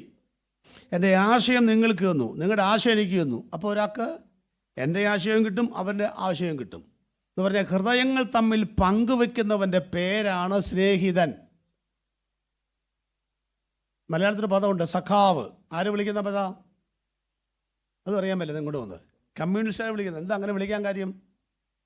പകലൊക്കെ പണിയെടുത്ത് രാത്രി വന്ന് വീടിൻ്റെ മുറ്റത്തിരുന്ന് കട്ടൻ കപ്പയും കട്ടമുളകും അരച്ചത് നേരം വെറുതെ ചെയ്യേണ്ട പദ്ധതികൾ രാത്രിയിൽ ഭയങ്കര രഹസ്യം പറയും അവർ. ആ രഹസ്യം കൊന്നാ പറയോ ആരോടെങ്കിലും? കമ്മ്യൂണിസ്റ്റുകാർ പറയില്ല. ഗൗരിമ മരിച്ചു. ഞങ്ങളൊക്കെ ഇടതുപക്ഷത്തിൻ്റെ ആൾക്കാരായിരുന്നു പണ്ട്. മരിച്ചു. ചാകുന്നതിന് 1 കൊല്ലം മുമ്പാണ് പുള്ളിക്കാരത്തി പറഞ്ഞത്, AK ഗോപാലൻ എന്നെ കല്യാണം ആലോചിച്ചിരുന്നു. AKG എന്നെ കല്യാണം ആലോചിച്ചിരുന്നു. എന്താ നേരത്തെ പറയാതിരുന്നേ? പറഞ്ഞാൽ പണി തീർന്നു, പാർട്ടി പൊളിയും. TV തോമസാ പിന്നെ കല്യാണം കഴിച്ചത്. കുഴിയിലേക്ക് പോകാൻ നേരത്താണ് ആ ഒരു കല്യാണാലോചന പോലും പറഞ്ഞത്. ഇപ്പം കമ്മ്യൂണിസ്റ്റുകാരെ സംബന്ധിച്ച് രഹസ്യം കിട്ടിയാൽ അത് കൈയടക്കത്തോടെ സൂക്ഷിക്കാനുള്ള കഴിവുണ്ട്. അവരെ വിളിക്കുന്ന പേരാണ് സഖാവേ. ചിന്ത. ഈ ഇരിക്കുന്ന 100 പേരുടെ രഹസ്യങ്ങൾ ആർക്കറിയാം? ദൈവത്തിന്. ഒന്നും പറയേണ്ട കാര്യമില്ല. അടുത്ത കാര്യം ചിന്തിച്ചോളൂ. ദൈവത്തിൻ്റെ ഹൃദയത്തിൽ ഒരു രഹസ്യമുണ്ട്.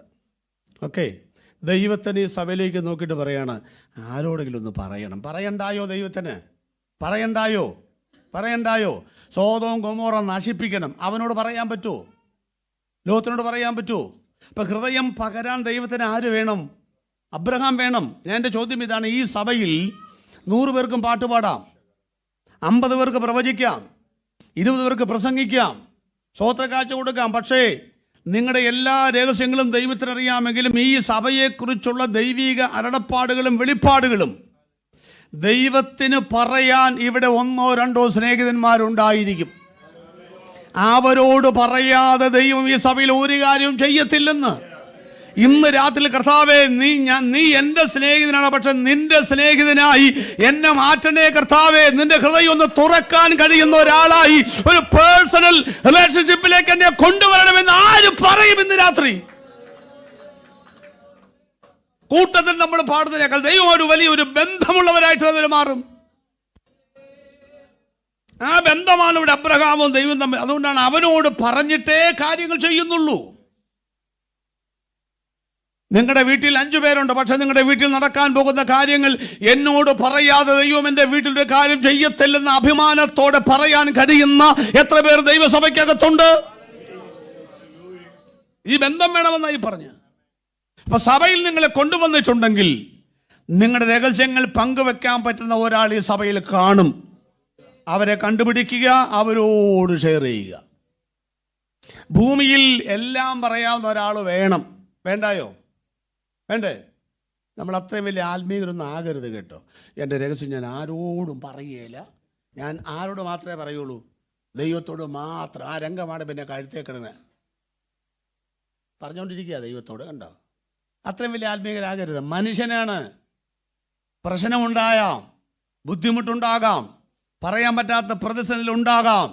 അത് ഷെയർ ചെയ്യാൻ ഫെല്ലോഷിപ്പിൽ ഒരു കപ്പലിൽ യാത്ര ചെയ്യുന്ന കൂട്ടത്തിൽ നിനക്ക് വേണ്ടി തമ്പുരാൻ ഇവിടെ 1-2 പേരെ ആക്കിയിട്ടുണ്ട് കുഞ്ഞേ. എന്താ സംശയം? എന്താ? നാട് വിട്ട് വീട് വിട്ട് നാമധേയ കൂട്ടം വിട്ട് വന്ന നമുക്ക് ICUവിനകത്ത് നിങ്ങൾ കയറിയാൽ പേപ്പർ വിരിച്ചതിൻ്റെ വാതൊക്കെ കിടക്കാൻ ഇവിടെ ദൈവദാസന്മാരും ദൈവമക്കളും ഉണ്ടാകും. ആ ആത്മാവിനെ കണ്ടിട്ടല്ലാതെ വീട്ടിലേക്ക് മടങ്ങത്തില്ലെന്ന് പറയുന്ന ആത്മീക ബന്ധമാണ് ദൈവമക്കളുടെ ബന്ധം എന്ന് പറയുന്നത്. അതുകൊണ്ട് എല്ലാവരോടും എല്ലാം പറഞ്ഞില്ല, എൻ്റെ കാര്യങ്ങൾ കേൾക്കാൻ ആരെങ്കിലും ഉണ്ടാകും. അങ്ങനെ ആ സഭയുടെ കെട്ടുറപ്പെന്ന് പറയുന്നത്. അപ്പൊ ഭൂമിയിൽ എല്ലാം പറയാവുന്ന ഒരു സ്നേഹിതൻ നിങ്ങൾക്ക് ഉണ്ടാകണം. അതാരായിരിക്കണം? അതോടെ പറയണം, അബദ്ധം ചെയ്തതല്ല. ഭൂമിയിൽ എല്ലാം പറയാവുന്ന ഒരാൾ ആരായിരിക്കണം? ഏകദേശം പറ. സ്വന്തം ഭാര്യ അല്ലെങ്കിൽ സ്വന്തം ഭർത്താവ്, അതാ നല്ലത്. ഭൂമിയിൽ 2 പേർ ഐക്യമത്യത്തോടെ അങ്ങനെ. അപ്പോൾ എല്ലാം പറയാവുന്ന ഒരാൾ ആരാ? ഭാര്യ അല്ലെങ്കിൽ ഭർത്താവ്. ഉറപ്പിച്ചോ? ഒരു മുന്നറിയിപ്പും കൂടെ. യാതൊരു ബോധവും പൊക്കണമില്ലാത്ത ഭാര്യമാരുണ്ട്. പാസ്റ്റർ പറഞ്ഞു എന്നും പറഞ്ഞ് ഇതുവരെ പറയാത്ത ജീവിത രഹസ്യമെല്ലാം കൂടെ ഇന്ന് രാത്രി പോയി പറഞ്ഞ് കുടുംബം കുളമാക്കരുത്. ഒരു ബോധമില്ലാത്തവരുണ്ട്. അവരോടൊന്നും ഇതൊന്നും പറയാൻ കൊള്ളുകയിൽ എങ്ങനെ അങ്ങ് പോട്ടെ. അപ്പോൾ വേറെ ഏതെങ്കിലും സ്നേഹിതന്മാർ കാണും. എന്നാൽ ഈ പെണ്ണുമ്പിള്ളയ്ക്ക് വിവരം ബോധമില്ലാത്തതുകൊണ്ട് തൊട്ടപ്പുറത്തെ കൊച്ചമ്മണിയോട് പറയാൻ തരുതി അതിനെ പോയി തപ്പുകയും ചെയ്യരുത്. ആണുങ്ങളെ കണ്ടുപിടിക്കണം, പെണ്ണുങ്ങളെ കണ്ടുപിടിക്കണം. അതാണ് എൻ്റെ ശരി. അങ്ങനെ വേണം. അപ്പോൾ നമ്മുടെ സങ്കടങ്ങൾ ആരോട് പറയണം? ഒരു ഫ്രണ്ട് നമുക്കുണ്ടാകണം, എല്ലാം പറയാവുന്ന ഒരാൾ. 2, പ്രാർത്ഥിക്കുന്നവരോട് പറയണം, പ്രാർത്ഥന കേൾക്കുന്നവനോട് പറയണം. എന്നാ സുഖം! പ്രാർത്ഥന കേൾക്കുന്ന ആരാ? ദൈവം. അതെങ്ങനെയാ പറയേണ്ടതെന്ന് കൂടെ പറയാം. നമ്മളെങ്ങനെ ദൈവത്തോട് സങ്കടം പറയുന്നത്? ശ്രദ്ധിക്കുക, ഇങ്ങോട്ട് ശ്രദ്ധിച്ച് എൻ്റെ മുഖത്തോട്ട്. ടെൻഷൻ വരുമ്പോൾ, പ്രശ്നം വരുമ്പോൾ പറഞ്ഞ വാക്ക് ശ്രദ്ധിക്കുക. പ്രാർത്ഥിക്കരുത്.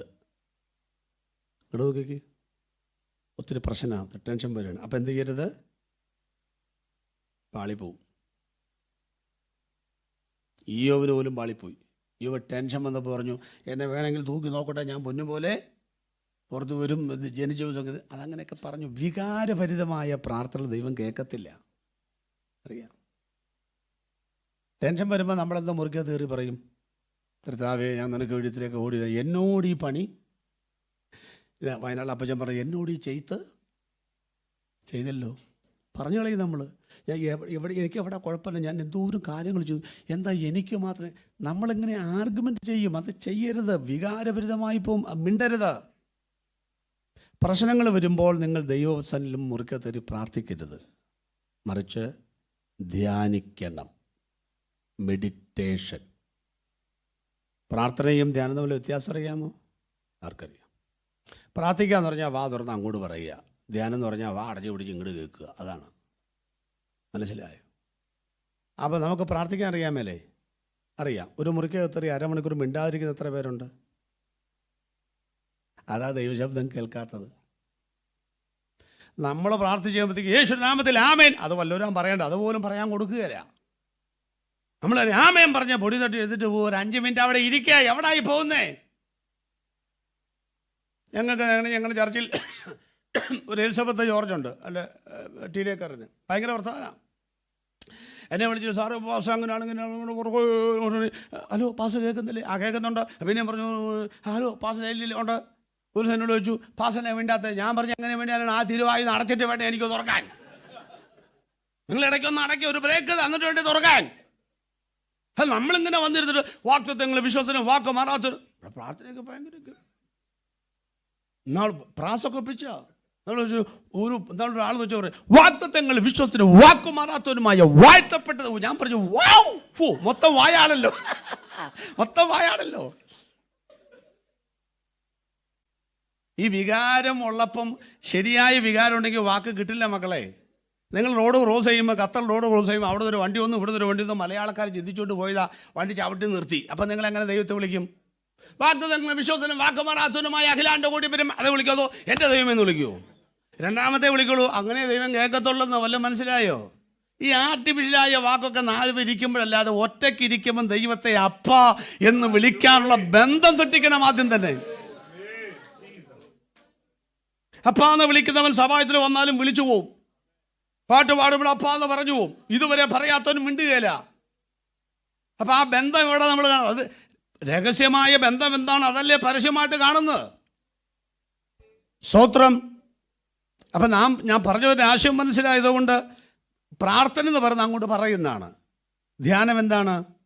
ഇന്ന് വരെ ഒരു 15 മിനിറ്റ് ഒരക്ഷരം പറയാതെ പ്രാർത്ഥനാ മുറിയിൽ വേദപുസ്തകം, പാട്ടുപുസ്തകം, ഞാനും എൻ്റെ ദൈവവും മിണ്ടാതിരിക്കാൻ ശീലിച്ചിട്ടില്ലെങ്കിൽ ഒരു തീരുമാനമെടുക്കണം ഇന്ന് രാത്രി. കർത്താവേ, ഞാൻ കുറച്ച് കാര്യങ്ങളൊക്കെ പറഞ്ഞു, എന്തേലും പറയാനുണ്ടെങ്കിൽ എന്നോടൊന്ന് ഞാൻ കേൾക്കാം. അങ്ങനെ അങ്ങോട്ട് ശീലിക്കണം. പ്രാർത്ഥനയ്ക്ക് ഭയങ്കര ബഹളമാണ്. ധ്യാനത്തിനോ? വൈപ്പിൻകരയിൽ ഒരു കുടി ടാങ്കർ ലോറി വെള്ളം വരിക.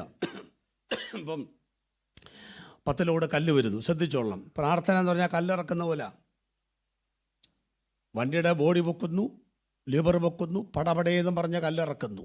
ഈ കല്ല് കയറ്റിയത് എങ്ങനെ? ഓരോന്നോരോന്നാണ് കയറ്റിയത്. ഇറക്കിയപ്പോഴോ സെക്കൻഡ് നാട്ടുകാർക്ക് മനസ്സിലായി അവിടെ കല്ലിറക്കുകയെന്ന്. ഇതാ പ്രാർത്ഥന. നമ്മൾ കൊണ്ടുവന്ന സാധനമെല്ലാം ജാക്കി പൊക്കി തൂത്തിട്ട് ചങ്ങ് പോവുക. അതേ സമയത്ത് ഒരു ടാങ്കർ കുടിവെള്ളം വന്നു, 100 പാത്രം ഇരിക്കുന്നു. എങ്ങനെ വെള്ളം നിറയ്ക്കുന്നത്? പൊക്കിച്ച് കമത്തുകയാണോ? അതിൻ്റെ പൈപ്പ് കണക്ട് ചെയ്ത് ഓരോ പാത്രത്തിലേക്കും ഒരു തുള്ളി പോലും പാഴാക്കാതെ നിറക്കുകയാണ്. ഇതാണ് ധ്യാനം. മനസ്സിലായോ? നമ്മുടെ വർഷിപ്പ് ലീഡേഴ്സ് അറിഞ്ഞിരിക്കാൻ വേണ്ടി പറയുകയാണ്. അറിയാമവർക്ക് എല്ലാവരും ദാവീദ് പെട്ടകത്ത് മുമ്പിൽ കിടന്ന് എന്ത് ചെയ്തു? അത് മാത്രമേ പറയത്തുള്ളൂ. ഏത് വർഷിപ്പിലും ഒരു സ്ലോ സോങ് വേണം. അതിൻ്റെ ഫിനിഷിങ് അതാണ്. ഏത് പാട്ടാണോ പാടുന്ന ആ പാട്ട് കൊണ്ട് ആത്മാവിൽ ആരാധിച്ച ശേഷം ആ പാട്ട് തന്നെ സോങ്ങിൽ പാടാൻ പഠിക്കണം. നിങ്ങളങ്ങനെ പാടി വിചാരിക്കുന്നു. എന്താ കാര്യം? പെട്ടകത്തിന് മുമ്പിൽ നൃത്തം ചവിട്ടിയ ദാവീദിനെ നമ്മൾ അവതരിപ്പിച്ചു. 39-ാമത്തെ സങ്കീർത്തനത്തിൽ ധ്യാനിക്ക് ദാവീദിനെ കണ്ടിട്ടുണ്ടോ? നാവ് കൊണ്ട് പാപം ചെയ്യാതിരിപ്പാൻ ഞാൻ എൻ്റെ വഴിയിൽ സൂക്ഷിക്കുമെന്നും ദുഷ്ടൻ എൻ്റെ മുമ്പിൽ ഇരിക്കുമ്പോൾ വായി കടിഞ്ഞാട്ട് ഇങ്ങനെ പറഞ്ഞുകൊണ്ട് എൻ്റെ ധ്യാനത്തിൽ തീ കത്തി. നമുക്ക് ഗീവൻ്റെ 8-ാമത്തെ കട്ട പിടിക്കുമ്പം പാട്ടുകാരെ ഉത്സാഹിക്കുക മാത്രം തീ കത്തിക്കുക. ഒറ്റയ്ക്ക് തീ കത്തിക്കുക അറിയത്തില്ല. അതുകൊണ്ട് ഇത് പരസ്യമായ ബന്ധമാണ്, മറ്റത് രഹസ്യമായ ബന്ധമാണ്. പരസ്യമായിട്ട് ആർക്കും പാടാം. ഇവർ പാട്ട് പാടും. 4 പേരുണ്ട്. അതാണ്ട് ഇവിടെ കീബോർഡുണ്ട്. ആ കൂടെ നമുക്ക് എന്ത് പറയാം? പാടാമേലേ? ഇന്നും പറയാം പാടുന്നുണ്ടോ. പണ്ടൊരു അമ്മച്ചി ഇങ്ങോട്ട് വന്നു കഴിഞ്ഞപ്പോൾ ഇവിടെ പറഞ്ഞു ഈശാനമൂലൻ അടിച്ചുയർന്നു. അമ്മച്ചി നോക്കിയപ്പോൾ എന്തോന്നും അടിച്ചുയർന്നു. അപ്പോൾ അമ്മച്ചി അടുത്തുള്ള വിളിച്ചു, മോളെ എന്തോ മോളെ അടിച്ചുയർന്നു വെച്ചു. അപ്പോൾ പറഞ്ഞു ഈശാനമൂലൻ. അല്ല എന്തോ ഈശാനമൂലൻ എന്ന് പറഞ്ഞു. അപ്പോൾ ആ പുള്ളിക്കാരത്തി ചോദിച്ചു, അമ്മച്ചി ഈ സഭയിൽ ഞാൻ ഇന്നേ വന്നോളൂ. ആ കാലാന്തരത്തിൽ മനസ്സിലായിക്കോളും. പാടിയ പയ്യൻ വന്നപ്പോൾ പാടിയ ഒരു കൊച്ചുണ്ട്, മോളെ കൊയറുള്ളതല്ലേ ആന്നു, മോളെ ഈശാനമൂലൻ അടിച്ചുയർന്നു വെച്ച്. എന്തോ മോളെ ഈശാനമൂലൻ. അപ്പോൾ പറഞ്ഞു അമ്മച്ചി ബുദ്ധിക്കെത്താത്ത വൻകാര്യങ്ങളിലൊന്നും അവൾക്ക് മനസ്സിലായിട്ടില്ല ഇതുവരെ എന്തുവാന്ന്. പക്ഷേ പിറ്റത്താഴ്ച അമ്മച്ചി പാടി ഈശാനമൂലൻ. അതാ രസം. റോയ് പാസ് നോക്കിയിട്ട് അമ്മച്ചി കറക്റ്റായിട്ട് പാടുന്നു, ലിപ്പ് കറക്റ്റ്, ടൈമിങ് കറക്റ്റ്. അപ്പോൾ പാസ്സൊക്കെ സംശയം, ഇന്നലെ വന്ന ഹിന്ദു അമ്മച്ചി അങ്ങനെ ഈശാനമൂലം പാടും. പാട്ടിൻ്റെ അങ്ങനെ ഓളം ഇറങ്ങി അങ്ങോട്ട് നടന്ന് അമ്മച്ചിയുടെ പുറകെ വെച്ച് ഇങ്ങനെ കാതോർത്തു എന്തുവാ പാടുന്നതെന്ന്. സംഗതി കറക്റ്റ്. അമ്മച്ചി പാടുന്നത് ഏതാണ്ടൊരു കുന്തം അടിച്ചുയർന്നു അങ്ങനെ പാടുന്നേ. അപ്പോൾ ലിപ്പ് കറക്റ്റ്. ഇവർ പറയും ഈശാനമൂലൻ, സമയം കറക്റ്റ്. ഏതാണ്ടൊരു കുന്തം കറക്റ്റാണ് സംഗതി. ഈ ഏതാണ്ടൊരു കുന്തം കൊണ്ട് നടക്കാൻ തൊട്ട് കാലം എത്രയായി മക്കളെ. എന്തുവാ പെന്തക്കോസ്, എന്തുവാ ആരാധന, എന്തുവാ അന്യഭാഷ, ചോദ്യങ്ങളല്ലാതെ ഉത്തരങ്ങളില്ലേ നമ്മുടെ ജീവിതത്തിൽ. അതുകൊണ്ടാണ് കൃത്യമായി പറഞ്ഞ 50 പേരിയ്ക്കുമ്പോഴുണ്ടാകുന്ന ഈ ആത്മീയ ആരാധന ആത്മീയത്തിൻ്റെ അളവുകോൽ അല്ല, ആത്മീയത്തിൻ്റെ മാനദണ്ഡം അല്ല ഇത്. ഇന്നത്തെ ആരാധന സുഖം ഉണ്ടായില്ല എന്ന് പറയാറില്ലേ? നിങ്ങൾ തിങ്കളാഴ്ച പോലെ ശനിയാഴ്ച വരെ എത്ര പേര് വീട്ടിൽ പ്രാർത്ഥിച്ചു അത് പറ. ഈ കീബോർഡ് ഇല്ലാത്തപ്പോൾ എത്ര പേര് അന്യഭാഷ പറഞ്ഞ് ദൈവത്തെ സ്തുതിച്ചു വീട്ടിനകത്ത് അത് പറ. അപ്പം ഇത് വരുമ്പം മാത്രം ഉണ്ടാകുന്ന ഈ ആത്മീയതയെ അളവുകോലായി നിങ്ങൾ കാണരുത്. വന്ന ദൈവദാസനോ പാടുന്ന പാട്ടുകാരോ സംഗീതത്തിൻ്റെ ഇമ്പമാർന്ന ബഹളങ്ങളോ ഒന്നുമല്ല. സൈക്കിൾ ട്യൂബിനെ കാറ്റടിക്കുന്ന പോലല്ലേ ആത്മീകം. ആത്മീയകത്ത് നിന്നാണ് പുറത്തേക്ക് വരേണ്ടത്. അപ്പം തിങ്കൾ മുതൽ ശനിയാഴ്ച വരെ ഒറ്റയ്ക്ക് ദൈവത്തോട് ധ്യാനാത്മകമായി പാടിയും പ്രാർത്ഥിച്ചും ദൈവവുമായി ബന്ധപ്പെട്ടവന് ആരാധനയ്ക്ക് വരുമ്പോൾ ഒന്ന് അനങ്ങി കിട്ടിയാൽ മതി. പൂവത്തിന്റെ കനൽ കൂട്ടിമുട്ടുമ്പോൾ അവൻ ദൈവത്തെ ആരാധിക്കാൻ തുടങ്ങുമെന്ന്. കർത്താവേ, എനിക്ക് വ്യക്തിപരമായൊരു ബന്ധം വേണമെന്ന് ആഗ്രഹിക്കുന്ന എത്ര പേരുണ്ട്? കർത്താവ്, ഒരു ധ്യാനാത്മകമായ ജീവിതം എനിക്ക് വേണമെന്ന് പറയണം. ഈ 2 കാര്യങ്ങളാൽ നമുക്ക് ജീവിതത്തിൽ ഉണ്ടാകുന്ന നമ്മൾ തെരഞ്ഞെടുത്ത മുഖത്തെ നമുക്ക് മറികടക്കാം. ഒന്ന് പ്രാർത്ഥിക്കുന്നവരോട് പറയുക, 2 പ്രാർത്ഥന കേൾക്ക് ദൈവത്തോട് പറയുക. ശ്രദ്ധിക്കുക, പ്രാർത്ഥനയല്ല പിന്നെന്താണ്? ധ്യാനം. ഒരു ദിവസത്തിൽ 15 മിനിറ്റെങ്കിലും രാവിലെയും 15 മിനിറ്റെങ്കിലും രാത്രിയിലും ഒരു മുറിക്കകത്ത് ഒറ്റയ്ക്ക് ദൈവത്തോട് സംസാരിക്കാൻ മിണ്ടാതിരിക്കുന്ന ഒരാൾക്ക് മാത്രമേ ദൈവം എന്തോ സംസാരിക്കുന്നത് പറയാനൊക്കത്തുള്ളൂ. പ്ലീസ് ഒന്ന് ശ്രമിച്ചു നോക്ക്. ഞാൻ പറഞ്ഞു ദൈവദാസന്മാരൊക്കെ 1 മണിക്കൂറെങ്കിലും ഇരിക്കണം, ചുമ്മാ മിണ്ടാതിരിക്കുക. എന്തെങ്കിലും പറയാനുണ്ടോ പറയും. ലൈൻ അന്നേരം ക്ലിയർ ആകുന്നേ. ശമുവേലി എൻ്റെ ഓടി അവിടെ ചെന്ന് ശമുവേലി ഇനി പറഞ്ഞ അടിയൻ ഇത് അപ്പോഴാണ് ലൈൻ ക്ലിയർ ആയത്. അല്ലാതെ എങ്ങനെ ഓടി നടക്കാൻ പറ്റും? അവിടെ പോവും ഇവിടെ പോവും. ശമുവേലിനോട് എന്നോട് സംസാരിക്കുന്നതെന്ന് ബോധ്യം വരുന്നവരെ അവിടെ ഇരിക്കുക. അങ്ങനെയുള്ളവർ സഭയിൽ വന്നാൽ അവർ ഭയങ്കര ബ്ലെസ്സിങ് ആണ്. സ്തോത്രം. അതുകൊണ്ട് ജീവിതത്തിൽ പ്രശ്നമില്ലാത്ത ആരുമില്ല മക്കളെ. പക്ഷേ ആ പ്രശ്നത്തോടുകൂടെ ഇവിടെ കൊണ്ടുവന്നിട്ടുണ്ടെങ്കിൽ നിങ്ങൾ ഹൃദയത്തെ പകരാൻ തമ്പുരാൻ ചില സ്നേഹിതന്മാരെ ഉണ്ടാക്കിയിട്ടുണ്ട്. പ്രാർത്ഥന കേൾക്കുന്ന കർത്താവിൻ്റെ സന്നദ്ധിയിൽ ഇരിക്കാൻ നിങ്ങൾ ശീലിക്കുകയും ചെയ്യണം. അങ്ങനെ നമുക്ക് നമ്മൾ ചുമക്കുന്ന മുഖത്ത് എന്ത് ചെയ്യാൻ പറ്റും? മറികടക്കാൻ പറ്റും. ഒരു സ്തോത്രം പറഞ്ഞാട്ട്. Praise the Lord.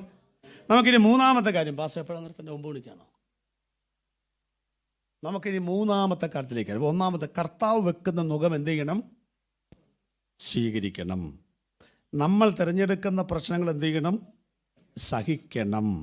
ഇനി 3-ാമത്തെ കാര്യം വളരെ ഇമ്പോർട്ടൻ്റ് ആണ് കേട്ടോ. പിശാച് വെക്കുന്ന മുഖം എന്ത് ചെയ്യണം? തകർക്കണം. അതാണ്, അതിനെക്കുറിച്ചാണ് ഇനി പറയാൻ പോകുന്നത്. അതിനു മുമ്പ് ഞാനൊരു കാര്യം ചോദിച്ചോട്ടെ, പിശാച് നമ്മുടെ ജീവിതത്തിൽ മുഖം വെക്കുമോ? പിശാച് നമ്മുടെ ജീവിതത്തിൽ മുഖം വെക്കുമോ? നമ്മളെന്താ പറഞ്ഞു നടക്കുന്നത്? ഞാൻ ഇന്നലെ പറഞ്ഞ പോലെ ആഭിചാരം യാക്കോബിന്, ലക്ഷണവിദ്യ ഇസ്രായേലിന്, മഹത്വത്തിൻ്റെ പ്രത്യാശയായി ക്രിസ്തു. നമ്മുടെ വീട്ടിലേക്ക് ഒരു ബാധ നിൻ്റെ കൂടാരത്തിന്. ഇങ്ങനെയൊക്കെയല്ലേ നമ്മൾ പാടിക്കൊണ്ട് നടക്കുന്നേ. യാഥാർത്ഥ്യം അതാണോ? ഞാൻ ഈ പിശാചിനെ കുറിച്ച് ക്ലാസ് എടുക്കുന്നത് എനിക്ക് വലിയ ഇഷ്ടമാണ്. എന്താണെന്ന് വെച്ചാൽ ഇത് ആൾക്കാർക്ക് മനസ്സിലാകാത്തതുകൊണ്ടാണ്. ചിലരെ പിശാചിനെ എപ്പോഴും തുപ്പും, കണ്ടിട്ടുണ്ടോ? യേശുനാമത്തിൽ ഹോ പിശാചി, യേശുനാമത്തിൽ ഹോ പിശാചി. നിങ്ങൾ തുപ്പിയ പിശാചി പോകുന്ന ആരാ? നിങ്ങളോട് പറഞ്ഞു, അത് പറ. എവിടാ? യേശു തുപ്പിയിട്ട് പോയിട്ടില്ല, പിന്നെയാണ് നിങ്ങൾ തുപ്പിയാൽ. യേശു പറഞ്ഞു പോ പിശാചി, അവൻ അങ്ങോട്ട് പോയിട്ട് പിന്നെയും വന്നെന്നല്ലേ? അങ്ങനല്ലേ? അങ്ങനല്ലേ? നമ്മൾ തുപ്പിയാവും പോവുമോ? ചില ഭാഷന്മാരൊക്കെ പറഞ്ഞിട്ടുണ്ടോ, നിന്നെ ഈ കോർപ്പറേഷനിൽ കണ്ടുപോകരുത്. എവിടെ? നിന്നെ ഈ പഞ്ചായത്തിൽ. ഇയാളുടെ വിചാരം ഇയാളെ പഞ്ചായത്ത് വിട്ട് പോകുന്ന. എൻ്റെ പൊന്നു ദൈവമക്കളെ, ഇതൊക്കെ ഇങ്ങനെ ആളുകൾ പറയുന്നെങ്കിലും വേദപുസ്തകം ഇങ്ങനെയൊന്നും പറഞ്ഞിട്ടില്ല. പാസ്റ്റർമാർ ശാസിച്ചാൽ പഞ്ചായത്തിൽ നിന്ന് പിശാച് പോകുന്നു എനിക്കറിയാൻ മേല. സത്യം പറയാമല്ലോ, ഈ പിശാച് ഇവിടെ ഉണ്ടെങ്കിലല്ലേ നമുക്കൊരു ഇതുള്ളൂ, നമുക്കൊരു കളർഫുൾ സംഭവം. അവിടെ ആര് വേണം? നല്ലൊരു പ്രതിപക്ഷമില്ലാതെ നല്ല ഭരണപക്ഷം ഉണ്ടാവുമോ? അപ്പം ഈ പുള്ളി ഇവിടെ ഉണ്ടെങ്കിലല്ലേ നമുക്കൊരു സുഖമുള്ളൂ, ഒന്ന് ജാഗരിക്കാനും പ്രാർത്ഥിക്കാനും ഒക്കെ. ഈ പുള്ളിയിലേക്ക് പിശാചില്ലാത്ത ലോകം എന്തോ, അത് സ്വർഗരാജ്യമായി പോകൂലേ? നമ്മളിതുവരെ തുപ്പിയ തുപ്പലം 4.25 കിലോ. ഇതുവരെ പുള്ളി 1/2 ഇഞ്ച് പോയില്ല, ഇപ്പോഴും തുപ്പുക. അപ്പം അതിൻ്റെ അർത്ഥം എന്തുവാ? പുള്ളി പോയിട്ടില്ല എന്നല്ലേ? അല്ലേ?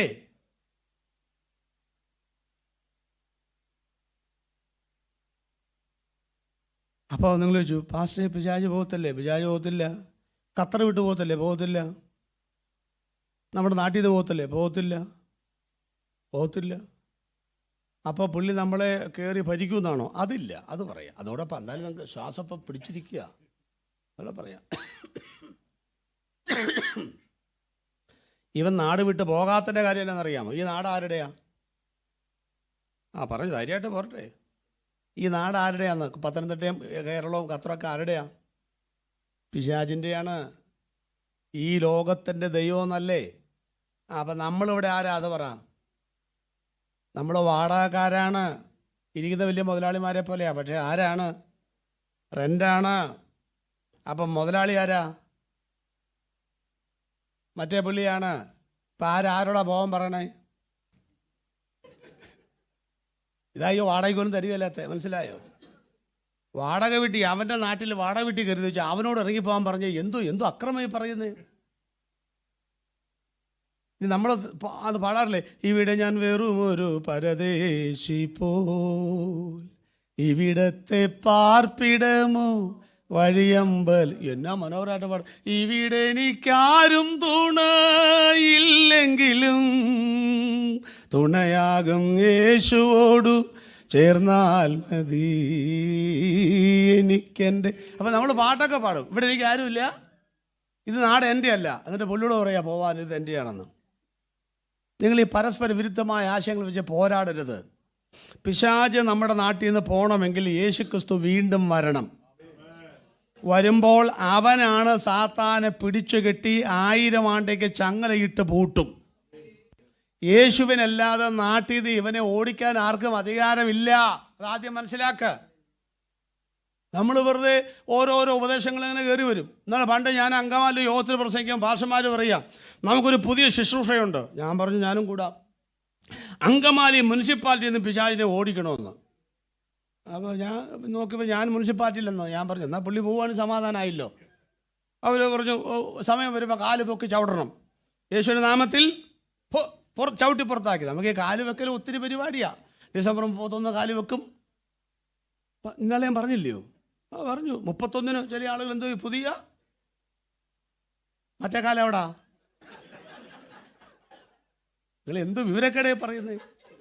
അതല്ല നമ്മൾ ശരിയാകാത്തേ. ഈ ഒരു കാലെടുത്ത് വെക്കുക, ഇപ്പോഴും പഴയ സ്വഭാവം വിട്ടിട്ടില്ല. എന്നിട്ട് ഞാൻ പറഞ്ഞത് എടുത്ത് വെക്കുകയാണെങ്കിൽ 2 കാലും കൂടെ ഒരുമിച്ച്. നമുക്കങ്ങനെ ദിവസം വല്ല പ്രത്യേകതയുണ്ടോ? എന്നെ പ്രത്യേകത തന്നെ. ചിലങ്ങൾ ഡിസംബർ 31 നോക്കിയിരിക്കുക പുതിയ തീരുമാനം എടുക്കാൻ. ഒല്ല മാവേലിക്ക് രാജാൻ തീരുമാനം എടുക്കുന്ന പോലെ പുള്ളി എന്നിട്ട് പറയും കഴിഞ്ഞ ഒരു വർഷം എനിക്ക് ട്രാക്ടർ കൊടുക്കാൻ ആഗ്രഹം ഉണ്ടായിരുന്നു, ഒത്തില്ല. നന്നായി ജീവിക്കാൻ താല്പര്യമായിരുന്നു, പറ്റിയില്ല. എല്ലാം പറഞ്ഞിട്ട് പുള്ളി പറയുകയാണ്. അതുകൊണ്ട് ഞാൻ കഴിഞ്ഞ വർഷം 24 എടുത്ത എല്ലാ തീരുമാനങ്ങളും പുതുക്കി വെക്കുന്നു. ഈ സ്വർണ്ണമൊക്കെ എടുത്തിട്ട് പുതുക്കൂലോ. എന്താണ് ഞാൻ പുതുക്കി വെക്കുന്നു. ഓരോ ദിവസം പുള്ളി എഴുന്നേറ്റപ്പോൾ പിള്ളേർ പറഞ്ഞു എൻ്റെ പുതുക്കാൻ വേണ്ടി ഒരുത്തർ എഴുന്നേക്കുന്നുണ്ട്. പുള്ളി പറയാ നിങ്ങൾ ചിരിക്കുന്നത് എന്തിനാന്ന് എനിക്കറിയാം, ഞാൻ ഈ പ്രാവശ്യം പുതുക്കുന്നില്ല. എല്ലാ കൊല്ലവും പുതുക്കി ഞാൻ മടുത്തത് കൊണ്ട് ഞാൻ പുതിയ തീരുമാനമെടുക്കുന്നു. മേലാൽ ഒരു തീരുമാനവും എടുക്കുകയില്ല എന്നൊരു തീരുമാനം ഇപ്പോൾ ഞാൻ എടുക്കുന്നു. വലിയ കഥയൊന്നുമില്ല ഇതിനകത്ത്. നമ്മുടെ ഡിസംബർ 31 ഒന്നാമത് 31 പറഞ്ഞ ആണ്ട് ഈ ഒരിക്കലും ദഹിക്കാത്ത ആഹാരം കഴിക്കുന്നത്. 12 മണിക്ക് കേക്ക്, കാപ്പി, പിന്നെ അത് ഇത് മിക്സർ എല്ലാ വീട്ടുകാരും കൂടെ കൊണ്ടുവന്ന് വെച്ചും എല്ലാം കൂടെ അടിച്ച് കയറ്റി തിന്നുക. പിന്നെ നമ്മുടെ പണ്ടത്തെ രീതി അനുസരിച്ച് 1-ാം തീയതി സംഭവിക്കുന്നത് ആ മാസം മുഴുവൻ സംഭവിക്കുന്ന പണ്ടത്തെ. ഇപ്പം അതൊന്നുമില്ല. ഐശ്വര്യമായ ജനുവരി 1 ഒരെണ്ണം പണിക്ക് പോകില്ല. എന്താ കാര്യം? മരത്തവള കിടക്കുന്ന പോലെ കിടക്കുക. വീട്ടിൽ നിന്ന് പോണത് തന്നെ 3 മണി, ആരാധന കഴിഞ്ഞ് പോണത് 3 മണിക്ക്. അപ്പം അന്ന് ഒരു പണിയില്ല, ചുമ്മാ കിടക്കുക. അപ്പം പിന്നെ ആ കൊല്ലം മുഴുവൻ പണി കാണുമോ? നമ്മൾ ഈ ആചാരങ്ങളോടൊക്കെ അത് വലിയ പിന്നെ ഒരുമിച്ച് കൂടി എന്തെങ്കിലുമൊക്കെ ചെയ്യുക. അത് വലിയ പ്രാധാന്യമൊന്നുമില്ല. ദിവസങ്ങൾ ആചരിക്കുന്നവൻ കർത്താവിനായി ആചരിക്കണം. ആ ചെയ്യുന്ന കാര്യം കൊണ്ട് കർത്താവിന് വല്ല മഹത്വം വരണം. ഇപ്പം ഞാൻ അങ്കമാലിന്ന് ചവിട്ടി പുറത്താക്കി. 2 ആഴ്ച കഴിഞ്ഞപ്പോൾ ഞാൻ കൊരട്ടിയിലെ പാസ്റ്റേഴ്സ് മീറ്റിംഗ് സംസാരിക്കുക. അപ്പോൾ അവിടുത്തെ പാസ്റ്റർമാർ പറയുക നമുക്ക് ഇവിടുന്ന് പിശാചിനെ പുറത്താക്കണമെന്ന്. അപ്പോഴാണ് ഞാൻ പെട്ടത്. ഞാൻ ചിന്തിച്ചു, എടാ ഇത് ആകെ പ്രശ്നമായല്ലോ. കാരണം ഈ അങ്കമാലിയും കുറച്ച് അടുത്തടുത്താണ്. 2 ആഴ്ച മുൻപ് ഈ അങ്കമാലിന്ന് ഞാൻ ഇവനെ ചവിട്ടി ഇങ്ങോട്ടാണ് വിട്ടിരിക്കുന്നത്. ഇനിയിപ്പോൾ ഇവനെ ഞാൻ ചവിട്ടി എങ്ങോട്ട് വിടും? അങ്കമാലിക്ക് വിടണ്ടേ? വേറെ പഞ്ചായത്തിൽ 1100 പഞ്ചായത്തിലും ഭാഷമാർ കാലും പൊക്കിയതൊക്കെ എവിടെ കയറാൻ പറ്റത്തില്ല. പിന്നെ എവിടെ കയറും? അത് പറ. എന്നിട്ട് വെളിവില്ലാത്ത കാര്യങ്ങൾ പറഞ്ഞ് പഠിപ്പിക്കാതെ. അപ്പം നിങ്ങൾ ചോദിക്കും പാസ്റ്റൊക്കെ അപ്പം പിശാചിന്, അത് ഞാൻ പറയാം, നമ്മുടെ വീട്ടിൽ കയറത്തില്ല, അത് പറയാം. പഞ്ചായത്ത് നിന്ന് പോകത്തില്ല. ആരാധിക്കാൻ വേണമെങ്കിൽ തയ്യാറായിക്കോ. എന്താണെന്നറിയാമോ? നീ എവിടെ നിന്ന് വരുന്നു? ഞാൻ ഖത്തറിൽ ഇന്ന സ്ഥലത്ത് നിന്ന് വരുന്നു. നീ ഈ റോയ് ചെറിയാൻ പാസ്റ്ററുടെ വീട്ടിൽ കയറിയോ? അവിടെ എങ്ങനെ കയറാനാണ്? മുടിയാനായിട്ട് 3 വേലിയല്ലേ കെട്ടി വെച്ചിരിക്കുന്നത്. യോവിൻ്റെ കാര്യമാണ്. യോവിനും വീടിനും സകലത്തിനും 3 വേലിയല്ലേ കെട്ടിയിരിക്കുന്നത്. അല്ല, ചോദിച്ചതാ നീ റോയ് ചെറിയാൻ്റെ വീട്ടിൽ കയറിയോ? ഒരു വർഷം കിട്ടിയ കയറാൻ പറ്റത്തില്ല. പുള്ളി പറഞ്ഞു ഒന്ന് വിട്ടു തരാമോ? ഈ റോയ് വരീസ് പറഞ്ഞ പുള്ളി ഒന്ന് വിട്ടു തരാം, എനിക്കൊരു ആഗ്രഹം, അവനെ കൂടി ഒന്ന് പരിശോധിക്കാം. ദൈവം പറഞ്ഞു കൊണ്ടുപോ. എന്നാ ദൂതാന്നറിയാമോ നിങ്ങൾക്കത്? കൊണ്ടുപോ. കാരണം അവനെ കൊണ്ടുപോയാലും അവൻ്റെ വേലി പൊളിച്ചാലും 24 കാരറ്റായിട്ട് അവൻ തിരിച്ചു വരുമെന്ന് തമ്പുരാൻ അറിയാം. അറിയാവുന്നവനെയാണ് ഈ വിട്ടുകൊടുക്കുന്നത്. നിങ്ങൾക്ക് എന്തെങ്കിലും പ്രശ്നങ്ങളും രോഗങ്ങളും ദുഃഖങ്ങളൊക്കെ വന്നിട്ടുണ്ടെങ്കിൽ അതൊക്കെ വിട്ടുകൊടുത്താലും നിങ്ങൾ കർത്താവിനെ തള്ളി പറയത്തില്ല എന്ന് ഉറപ്പുള്ളത് കൊണ്ടാണ് വിട്ടുകൊടുത്തത്.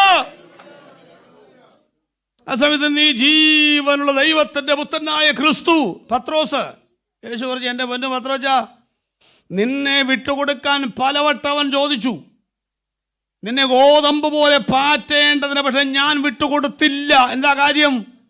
നീ കാറ്റത്ത് പിടിച്ചാൽ വെറും പതിരായി പോകുമെന്ന് തമ്പുരാൻ അറിയാമെന്ന്. ഇന്ന് പകൽ ദൈവമക്കളുടെ കാര്യം മനസ്സിലാക്കണം.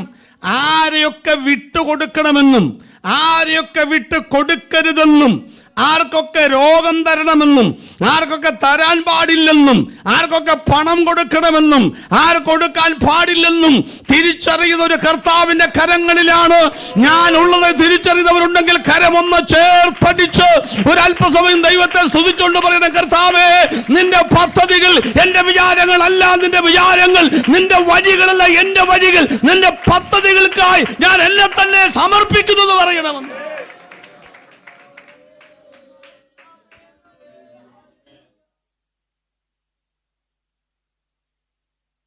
പിശാച് എങ്ങനെ കയറുന്നതെന്നറിയാമോ? എങ്ങനെ കയറുന്നറിയാ പറയാം. റോമാലേഖനം 6:12 വായിച്ച്. റോമാലേഖനം 6-ാം അധ്യായം 12-ാമത്തെ വാക്യം മുതൽ വേഗം വായിക്കണേ.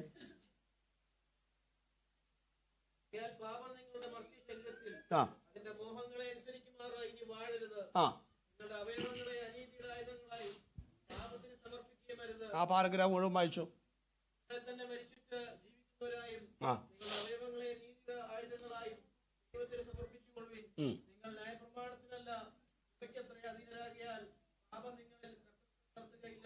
ശ്രദ്ധിക്കണം, അഭിനയിക്കരുത് ദൈവസന്നിധിയിൽ. ശ്രദ്ധിച്ചോളണം, നമ്മളാരും പെർഫെക്റ്റ് അല്ല, ആണോ? പുറത്തോളണം. എൻ്റെ ഉള്ളിൽ അവൻ കയറത്തില്ലെന്ന് ആ വാശി പിടിക്കാൻ ആർക്കും പറ്റത്തില്ല, ആർക്കും പറ്റത്തില്ല. പ്രത്യേകിച്ച് വെളിപ്പാടും ദർശനമുള്ളവർക്ക്. നീ ജീവനുള്ള ദൈവത്തിൻ്റെ പുത്രനായ ക്രിസ്തു എന്ന് പത്രോസ് പറഞ്ഞു. യേശു പറഞ്ഞു, ബറിയോ നശീബന് നീ ഭാഗ്യവാൻ, ജഡരക്തങ്ങളല്ല സ്വർഗ്ഗസ്നായ പിതാവിനത് വെളിപ്പാട് കിട്ടിയവനാ പത്രോസ്. അടുത്ത സെക്കൻഡിൽ പിശാച് കയറി. വെളിപ്പാട് കിട്ടി ഇങ്ങനെ നിൽക്കുമ്പോൾ യേശു പറഞ്ഞു, ഇടയൻ വെട്ടേൽക്കും ആടുകൾ ചെതറും. ഉടനെ പറയാ, നീ വെട്ടേക്കാൻ ഞാൻ സമ്മതിക്കത്തില്ലെന്ന്. ഉടനെ യേശു പറയാ, സാത്താനെ എന്നെ വിട്ട്. അപ്പം ഇവൻ്റെ അകത്ത് ആരുണ്ട്? എപ്പോൾ കയറി? ഈ ഭയങ്കര വെളിപ്പാടും ഭയങ്കര ദർശനവും ഭയങ്കര വർഷിപ്പും ഭയങ്കര പ്രസംഗവും ഭയങ്കര പ്രാർത്ഥനയും ഒക്കെ വരുമ്പോൾ ശ്രദ്ധിച്ചോളം, അതിൻ്റെ ഗ്യാപ്പിൽ അവൻ കയറാൻ സാധ്യതയുണ്ട്. അവനെ ശ്രദ്ധിക്കാതെ നമ്മൾ പോവും. ഇവനെങ്ങനെ കയറുന്നറിയാമോ? പക്ഷേ എന്നെ കയറുന്നറിയാമോ? എന്താ ഉദാഹരണം പറയുക, ഒരു കറുത്ത പട്ടി വെളുത്ത പട്ടി, രണ്ട് പട്ടി തമ്മിൽ കടിപിടി കൂടുന്നു. ഏത് പട്ടി ജയിക്കും? അങ്ങനെ പറഞ്ഞാൽ ഒക്കുകയില്ല. കറുത്ത പട്ടി പിശാചിൻ്റെ പട്ടി, വെളുത്ത പട്ടി പെന്തിക്കോസ് പട്ടി. അപ്പം പക്ഷേ കറുത്ത പട്ടി രക്ഷിക്കപ്പെടാത്തവൻ്റെ പട്ടി, വെളുത്ത പട്ടി രക്ഷിക്കപ്പെട്ടവൻ്റെ. ഏത് പട്ടി ജയിക്കും? എന്തേലും ഒന്ന് പറ, ഏത് പട്ടി ജയിക്കും? ഈ മിണ്ടാ തന്നെ എന്നറിയാമോ, നമുക്ക് ഈ പെന്തിക്കോസ് പട്ടി ജയിക്കുമെന്ന് പറയാൻ ഇഷ്ടം, പക്ഷേ ജയിക്കാൻ പറ്റുന്നില്ല. ജയിക്കാൻ പറ്റാത്ത ആ നിരാശ മോന്തേ കാണാം. ഒരു പയ്യൻ ഉത്തരം പറഞ്ഞു, സാറേ പാസ്റ്റേ ആരോഗ്യമുള്ള പട്ടി ജയിക്കുമെന്ന്. അതാ കറക്റ്റ്. മനസ്സിലായോ? ഈ രണ്ട് പ്രമാണങ്ങൾ നമ്മുടെ ഉള്ളിൽ കിടക്കുന്നുണ്ട്, രണ്ട് പട്ടികൾ കിടക്കുന്നുണ്ട്. ഞാൻ പറയുന്നില്ല, നിങ്ങൾ പറയും ഞാൻ രണ്ട് പട്ടിക്ക് വിളിച്ചെന്ന് പറയും. ഈ രണ്ട് പ്രമാണം കിടക്കുന്നില്ലേ ഉള്ളിൽ? നന്മ ചെയ്യാൻ ആഗ്രഹമുണ്ട്, പക്ഷെ ആഗ്രഹിക്കാത്ത, നമുക്ക് നന്നാകാൻ ആഗ്രഹമുണ്ട്, പാടാൻ ആഗ്രഹമുണ്ട്, പ്രാർത്ഥിക്കാൻ ആഗ്രഹമുണ്ട്, മുമ്പോട്ട് പോകാൻ ആഗ്രഹം, പക്ഷേ ആഗ്രഹിക്കാത്തൊരു സാധനം അകത്ത് കിടക്കുന്നുണ്ട്. ഇത് ചാകുന്നവരെ ഉണ്ട് മക്കളെ, ഇത് ചാകുന്നവരെ ഉണ്ട്. അപ്പം ഏത് പട്ടിക്ക് ആരോഗ്യമുണ്ടാകും ആ പട്ടി ജയിക്കും. ഉത്തരം, നിങ്ങൾ കറുത്ത പട്ടിക്ക് നല്ല ഇറച്ചി കൊടുക്കുന്നു, മീൻ കൊടുക്കുന്നു, അല്ലെങ്കിൽ ബ്രെഡ് കൊടുക്കുന്നു, കുളിപ്പിക്കുന്നു, അതിനെ ഒട്ട് കൊടുക്കുന്നു, അതിൻ്റെ ആരോഗ്യ കാര്യങ്ങൾ ശ്രദ്ധിച്ചാൽ അത് ജയിച്ചിരിക്കും. വെളുത്ത പട്ടി അത് ജയിച്ചിരിക്കും. പറഞ്ഞോട്ടെ, നേരം വെളുത്ത് വേദോസം വായിക്കരുത്, ശ്രദ്ധിച്ചോളണം. ആമേനൊന്നും പറയരുത്. നേരം വെളുത്ത് വേദോസം എന്ത് ചെയ്യരുത്? വായിക്കരുത്. നേരം വെളുത്ത് എന്ത് ചോദിച്ചാൽ വാട്സാപ്പ് തോണ്ടി ആരൊക്കെ ഗുഡ് മോർണിംഗ് അയച്ചോണ്ട് നോക്കണം. അടുപ്പത്ത് വെച്ച പാലും വാട്സാപ്പ് ഒരുപോലെയാണല്ലോ, എപ്പോഴാണ് തിളച്ച് പോകണമെന്ന് അറിയാൻ പറ്റുകയില്ല. അതൊക്കെ മറുപടി അയക്കണം. എന്നിട്ട് പോയി കുളിക്കുകയോ എന്തൊക്കെ കഴിക്കുകയോ പിടിക്കുകയോ. നാട്ടിലാണ് ഈ പത്രമൊക്കെ എന്ന് പറഞ്ഞാൽ 26 പേജ് ഒരാൾക്കും കൊടുക്കരുത്, മൊത്തം വായിക്കണം. നിര്യാതരായ കോളത്തിലൊക്കെ ആരൊക്കെ ചത്തെന്നൊക്കെ നോക്കണം.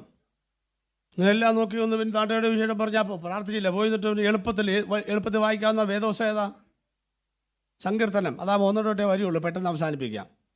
അത് വായിച്ചിട്ട് തിരിച്ചു വരണം. വായിച്ചില്ലെങ്കിൽ വലിയ കുഴപ്പമൊന്നുമില്ല, പിന്നെ വായിക്കാമല്ലോ. സൗകര്യമുള്ളപ്പോഴൊക്കെ പ്രാർത്ഥിക്കണം. എന്തോ എപ്പോഴും പ്രാർത്ഥിക്കുന്നത്? എല്ലാം ദൈവത്തിന് അറിയാമല്ലേ?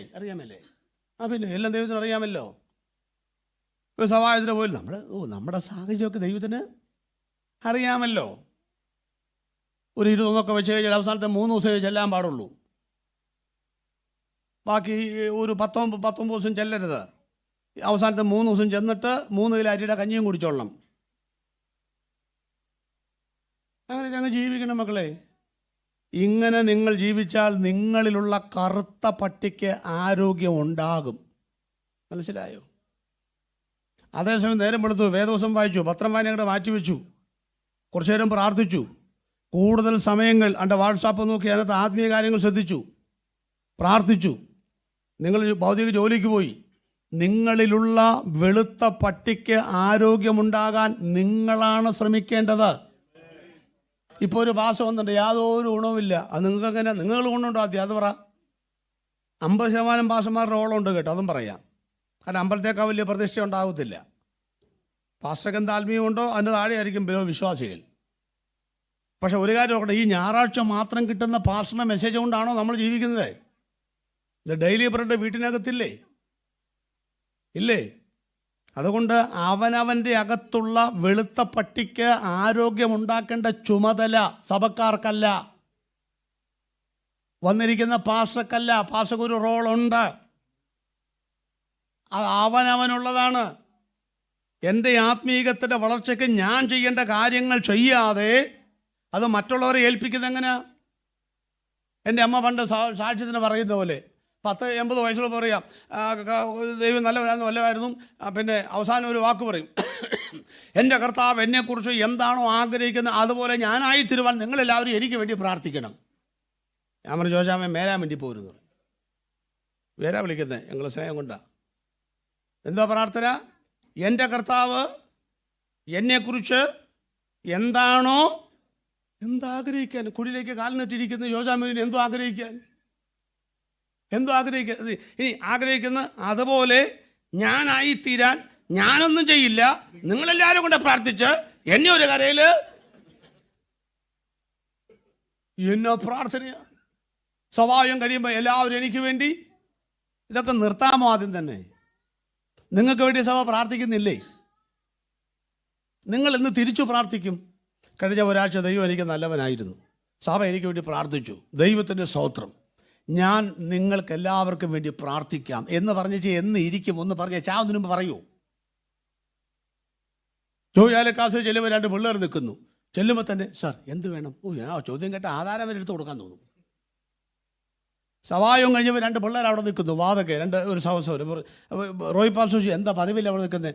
പാസ്റ്റേ, നമ്മുടെ സഭയിൽ 10-20 ആളില്ലയോ, ഒത്തിരി പേർക്ക് സങ്കടവും പ്രയാസങ്ങളൊക്കെ ഉണ്ട്, ആർക്കെങ്കിലും വല്ല പ്രാർത്ഥന വിഷയം ഉണ്ടെങ്കിൽ മേടിക്കാൻ നിൽക്കുകയാണ് എന്ന് പറയുന്ന ആത്മീക ആരോഗ്യമുള്ള 2 എണ്ണത്തെ എന്ന് സഭയുടെ വാതൊക്കെ കാണും. കാലം നോക്കിയാൽ നമ്മൾ ആരാകേണ്ടിയിരിക്കുന്നു? ഇപ്പോഴും ആരാ? ഇപ്പോഴും അറിയുക പ്രാർത്ഥിക്കണമെന്നും പറയുക. നിങ്ങളെന്നാ മറ്റുള്ളവർക്ക് വേണ്ടി പ്രാർത്ഥിക്കുന്നത്? സ്തോത്രം. ഇനി പറഞ്ഞിട്ടും കാര്യമില്ല. സ്തോത്രമൊക്കെ അത്ര എയർവേസിൽ കയറിപ്പോയി. അപ്പം നമുക്ക് ആരോഗ്യം ഉണ്ടാക്കാൻ നമ്മളല്ലേ ശ്രമിക്കേണ്ടത്? എന്നെ രക്ഷിക്കപ്പെടുത്തിയ പാസ്റ്റർക്ക് യാതൊരു ആത്മീയ പരിജ്ഞാനമോ ദൈവദാസനായിരുന്നു, പക്ഷെ ഞാൻ വളർന്നില്ലേ? ഞാനല്ലേ പഠിക്കേണ്ടത്? ഞാൻ ആ ദിവസം ബഹുമാനിച്ചുകൊണ്ട് തന്നെ ജീവിച്ചത്. നമുക്ക് കിട്ടേണ്ട സ്ഥലത്തു നിന്ന് ചില കാര്യങ്ങൾ കിട്ടിയില്ലെങ്കിൽ പോലും നമുക്കിതില്ലേ നമ്മുടെ അടുത്ത്? നമ്മൾ ശ്രമിക്കണ്ടേ? അതുകൊണ്ട് നമ്മുടെ ഉള്ളിലുള്ള ആ വെളുത്ത പട്ടിക്ക് ആത്മീക ആരോഗ്യത്തിന് നമ്മളാണ് ശ്രമിക്കേണ്ടത്. നമ്മളൊരു 50% പുഷ്പുൾ ട്രെയിനാണ്. കയറ്റം വരുമ്പോൾ ബാക്കി തള്ളാനാണ് ഈ പുഷ്പുൾ വെച്ചിരിക്കുന്നത്. നിങ്ങൾ നോർമലി ജീവിക്കൂ, പക്ഷേ ഇവിടെ നിന്ന് കിട്ടുന്ന കാര്യം കൂടി ആകുമ്പം നിങ്ങൾ ഏത് കയറ്റവും കയറാൻ പഠിച്ചിരിക്കും. അപ്പം പിശാച് കയറുന്ന വഴി എങ്ങനെയാണ്? പിശാചിന് എങ്ങനെ ഇടം കൊടുക്കുന്നത്? നമ്മൾ വിചാരിച്ചു കോളിംഗ് ബെൽ അമർത്തി പിശാച് വരുമായിരിക്കുന്നു. ഞാൻ പിശാചാണ്, കയറാൻ ഇടമുണ്ടോ എന്ന് കരുതി വരികയാണ്. അങ്ങനെയൊന്നുമല്ല. അവൻ കോളിംഗ് ബെൽ അമർത്തി വെച്ചും അടുക്കള വഴി കൂടെ വന്ന് കഞ്ഞിക്കലത്തി കൂടെ കല്ലായിട്ട് കയറി വരും. പിൻവാതിലൂടെയാണ് ഉള്ള വരവ്. ആ വാക്യത്തിലേക്ക് വരാം. ഒന്ന് എടുത്തു, വായിച്ച് 6:12 മുതൽ. പാപം വായിച്ചോളൂ.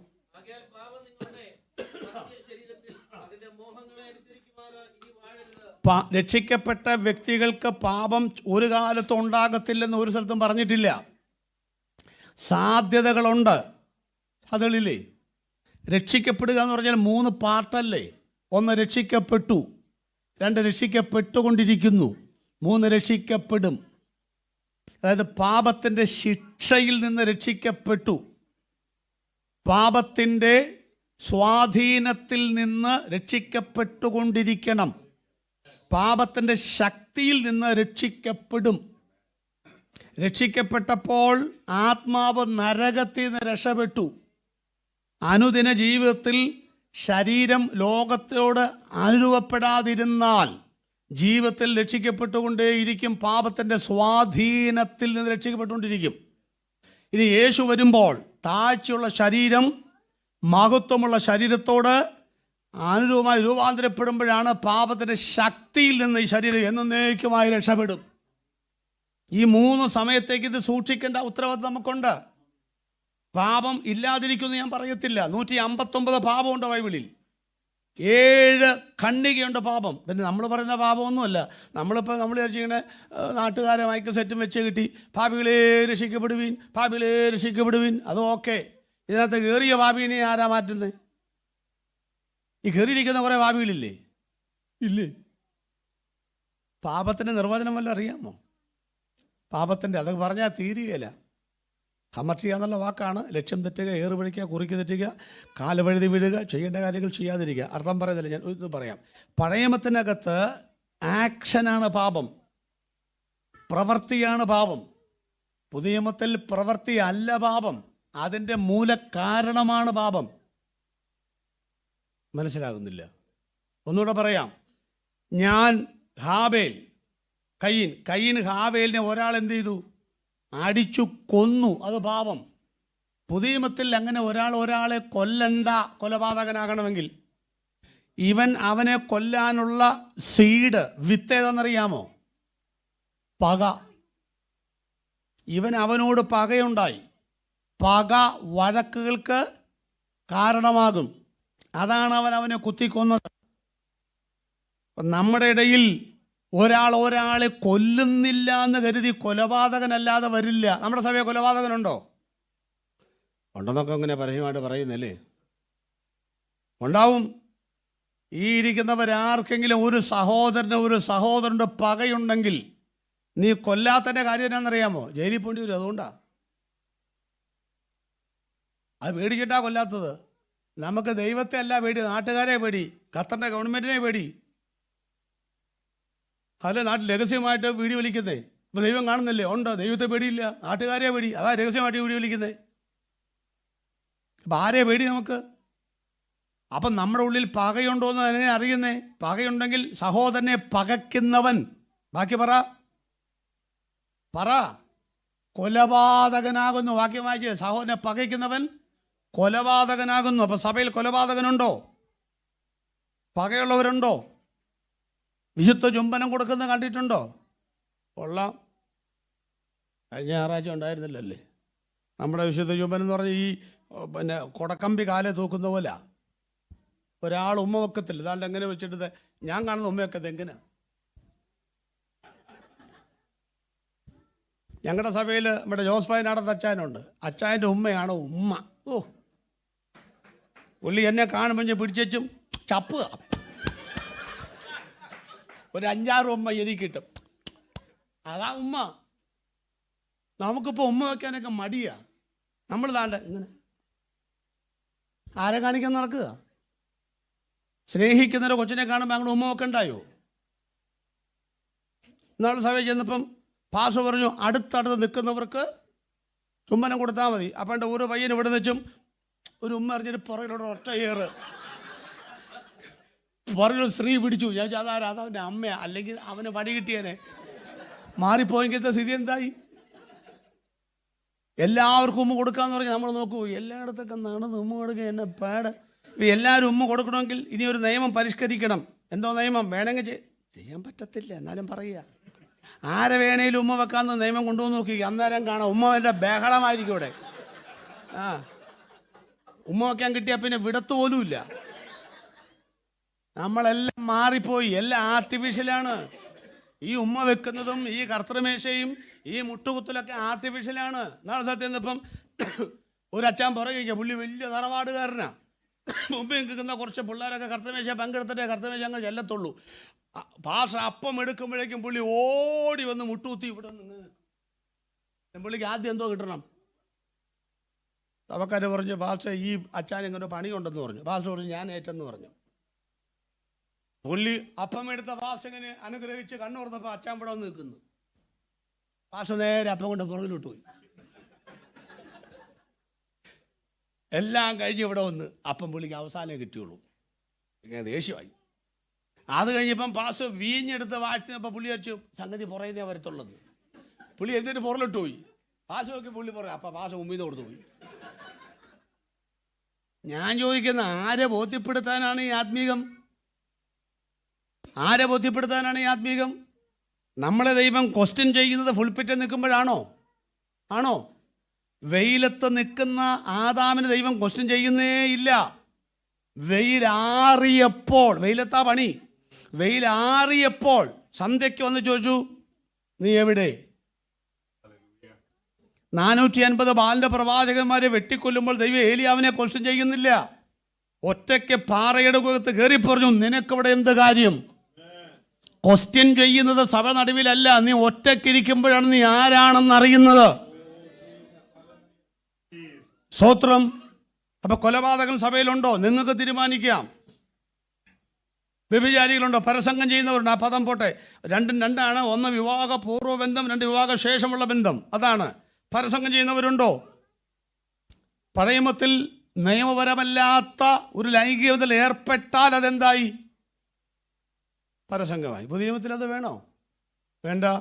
സ്ത്രീയെ മോഹിക്കേണ്ടതിന് നോക്കി, അപ്പോഴും പോയി. അപ്പം ഈ മോഹം എന്നുള്ളതൊരു മുല്ലപ്പൂവിൻ്റെ മൊട്ട എന്നാണ് പറയുന്നത്.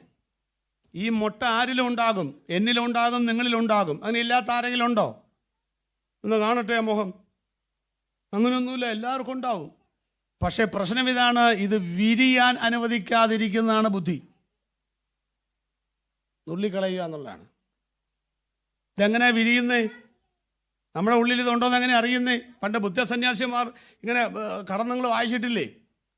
2 ബുദ്ധസന്യാസിമാർ നോക്കുമ്പോൾ 2 പെണ്ണുങ്ങൾ നിൽക്കുക. ഒരു പെണ്ണ് പുഴയിൽ കണങ്കാല് വെള്ളമേ ഉള്ളൂ, അക്കരെ കിടക്കണം. പെണ്ണ് പേടിച്ച് നിൽക്കുക. വന്ന പാടെ ഒരു സന്യാസി പെണ്ണിൻ്റെ തോളയിലെടുത്ത് അക്കരയ്ക്ക് കൊണ്ടുപോയി.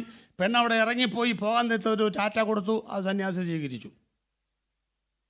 5 മിനിറ്റ് കഴിഞ്ഞപ്പം ഈ പെണ്ണ് അതിലേ പോയി, സന്യാസം ഇതിലേ പോയി. 5 മിനിറ്റ് കഴിയുമ്പോൾ മറ്റേ സന്യാസി പറയുക, എന്നാലും അത് നമ്മൾ ചെയ്ത് വളരെ മോശമായിപ്പോയി. ഈ പുള്ളി ഒന്നും മിണ്ടിയില്ല. വീണ്ടും 5 മിനിറ്റ് കഴിഞ്ഞു. അപ്പോൾ എത്ര മിനിറ്റായി? മൊത്തം 10. നമ്മൾ ആരാണെന്ന് നമ്മൾ അറിയണമായിരുന്നു. ബുദ്ധ സന്യാസിമാരല്ലേ നമ്മൾ അറിയണമായിരുന്നു. പുള്ളി മിണ്ടിയില്ല. 15 മിനിറ്റായി പറഞ്ഞു, ഇനി നമ്മളെങ്ങനെ ആശ്രമത്തിൽ ചെന്ന് ധ്യാനിക്കും ദൈവത്തെ? പുള്ളി മിണ്ടിയില്ല. 20ാമത്തെ മിനിറ്റിൽ പുള്ളി പറഞ്ഞു, നമ്മളിനി ഗുരുവിൻ്റെ. ഈ പുള്ളി പറഞ്ഞു, മതി പറഞ്ഞത്, ഞാൻ കേട്ടു. ഞാനും നിങ്ങളും തമ്മിൽ ഒറ്റ വ്യത്യാസമേ ഉള്ളൂ. ഞാൻ ആ പെണ്ണിനെ അക്കരെ നിന്ന് എടുത്തു, ഇക്കരെ ഇറക്കി വിട്ടു. ഞാൻ ഇറക്കി വിട്ട പെണ്ണിനെ നിങ്ങൾ 20 മിനിറ്റായി ചോന്നുകൊണ്ട് നടക്കുകയാണ് മനസ്സിൽ. അത്രയുള്ള വ്യത്യാസമുള്ളൂ. ഞാൻ ശരീരത്തിലെടുത്തു, ശരീരത്തിൽ നിന്ന് വിട്ടു. നിങ്ങളോ എനിക്ക് എടുക്കാൻ പറ്റിയില്ലല്ലോ എന്നുള്ള സങ്കടം കൊണ്ടായി പറഞ്ഞുകൊണ്ട് നടക്കുന്നേ. അപ്പം ഇത് ഉള്ളിലുള്ളവർ നമുക്ക് അറിയാൻ പറ്റത്തില്ല. ദാവീദ് ഒരു പെണ്ണ് കുളിക്കുന്ന കണ്ടതാണോ പാപം? അല്ല, അങ്ങനല്ല പാപം. കണ്ണേ മടങ്ങുക എന്ന് പറയാതിരുന്നതാണ് പ്രശ്നം. കണ്ടതല്ല പ്രശ്നം. അതിൻ്റെ പിന്നിൽ അവനെ വിളിച്ചതാണ് പ്രശ്നം. അവനെ കൊല്ലിച്ചതാണ് പ്രശ്നം. നമ്മൾ തിരുവല്ല ചെല്ലുമ്പോൾ അവിടെ ഒരു ഇടവഴിയുണ്ട്. അവിടെയൊക്കെ അശ്ലീല സിനിമ പോസ്റ്ററാണ്. അപ്പോൾ അവിടെ നമുക്ക് അശ്ലീല സിനിമ പോസ്റ്ററാന്ന് പറയാം. അപ്പോൾ നമ്മളെങ്ങനെ പോവും? കണ്ണടച്ചുകൊണ്ട് പോവും. തിരുവല്ല ടൗണിൽ കൂടെ വണ്ടി ഇടിച്ച് ആവത്തില്ലയോ? അപ്പോൾ നോക്കണം. പോസ്റ്റ് കണ്ടു, മനസ്സിലായി അത് അശ്ലീല പോസ്റ്റാണെന്ന് മനസ്സിലായി, അങ്ങോട്ട് പോകണം. അത്രയല്ലേ ഉള്ളൂ.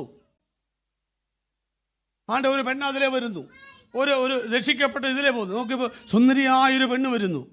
നമ്മുടെ മനസ്സ് പറഞ്ഞു നോക്കണമെന്നുണ്ട്. പക്ഷേ ആത്മീയം എന്ത് ചെയ്യുന്നില്ല, സമ്മതിക്കില്ല. പുള്ളി പിന്നെ രക്തം ചെയ്യും പറഞ്ഞ് പോവുക. അപ്പോൾ ആ പെണ്ണും എന്ത് ചെയ്തു? കാണാതിരിക്കാൻ വേണ്ടി കൊടങ്ങനെ തിരിച്ച് പിടിച്ച് പോവുക. ഞാൻ ഇങ്ങോട്ട് നോക്കി, പെണ്ണ് അങ്ങോട്ട് നോക്കി. 2 പേരും പാസ് ചെയ്ത് കഴിഞ്ഞപ്പം പുരുഷനോട് തോന്നൽ, എന്നാലൊന്ന് നോക്കാമായിരുന്നു. ഒന്ന് നോക്കിയപ്പോൾ എന്നെ കുഴപ്പം. പെണ്ണിനും തോന്നി എന്നാലും ഒന്ന് നോക്കാമായിരുന്നു. അങ്ങനെ 2 പേരും കൂടെ ഒരുമിച്ച് നോക്കുകയും ചെയ്യും, കാണുകയും ചെയ്യും. ഈ ഗതികേടൊന്നും നമുക്ക് ഉണ്ടാക്കരുത്. ഇത് ഉണ്ടാകാതിരിക്കുന്നല്ലേ, ഉള്ളതിനെ വളർത്താതിരിക്കാനുള്ള മനോഭാവത്തിൻ്റെ പേരാണ് ഇവിടെ ജനകരാഗങ്ങൾ എന്നാ. നിങ്ങളുടെ ശരീരങ്ങളിൽ ഇത് വാഴരുത് എന്നാണ്. ഉണ്ടാകാതിരിക്കരുതല്ല, പിന്നെന്താണ്? വാഴരുത്, കർത്തൃത്വം നടത്തരുതെന്നാണ്. ഉണ്ടാകാതിരിക്കുന്നത് വലിയ ബുദ്ധിമുട്ടാണ്. ഉണ്ടാകാം. പക്ഷെ ഉണ്ടായ സംഗതിയെ പൂജിക്കാനും താലോലിക്കാനും നിന്നാൽ പ്രശ്നമാകും. സ്തോത്രം. അപ്പം എന്തോ ചെയ്യണം? അങ്ങനെ ജീവിതത്തിൽ രക്ഷിക്കപ്പെട്ടവരുടെ ജീവിതത്തിൽ പിശാച് ഏതെങ്കിലുമൊക്കെ കാര്യത്തിൽ നുകം വെച്ചാൽ, പ്രശ്നം വെച്ചാൽ, കെണി വെച്ചാൽ എന്തോ ചെയ്യണം? ഒരു വാക്യം വായിച്ചെന്നാൽ അർത്ഥങ്ങൾ പറയുമ്പോൾ പ്രഭാഷണം അവസാനിക്കും. ഒരിക്കൽ ദാവീദ് ഒരു കാര്യം പറഞ്ഞു. 55 സംഗീതത്തിന്റെ 6-ാമത്തെ വാക്യം എന്തുവാ? പ്രാവിനുള്ളതുപോലെ വായിച്ചേ.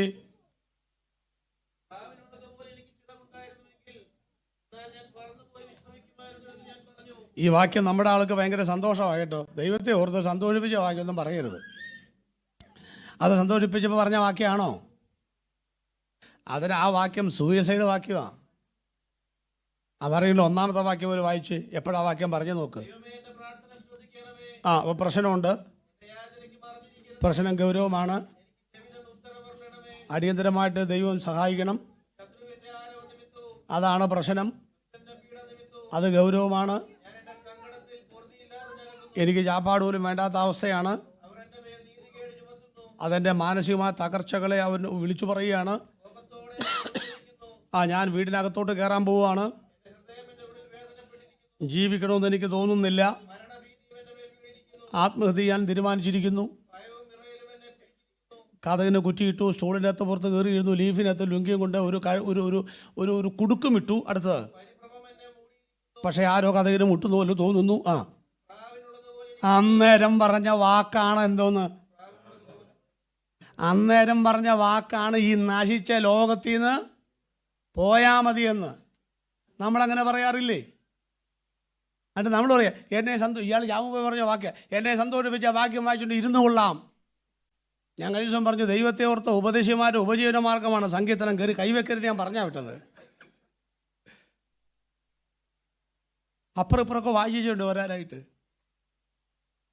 ദൈവം പറഞ്ഞു, ദാവീദേ എന്തോ നിനക്കെന്തോ വേണം? പറക്കണം. എടാ പൊട്ട, 1 കിലോ തൂക്കമുള്ള ഒരു പക്ഷി 2 ചിറകുകൊണ്ടല്ലേ പറക്കുന്നേ? ആന്നു. ചിറകിന് വല്ല ഭാരമുണ്ടോ? ഇല്ല. ചിറകിനകത്ത് 500-ന്റെ 2 കട്ടി കെട്ടി വെച്ചാൽ പറക്കാൻ പറ്റോ? ഇല്ലയോ? പറക്കാൻ പറ്റില്ല. നിന്റെ വിശ്വാസം, പ്രത്യാശ എന്ന 2 ചിറകിൽ ഇപ്പം എന്തോ ഉണ്ട്? 500 ഗ്രാമിൻ്റെ തൂക്കമാണോ ഉള്ളത്? പരിഭ്രമം, മരണഭീതി, കോപം, സങ്കടം.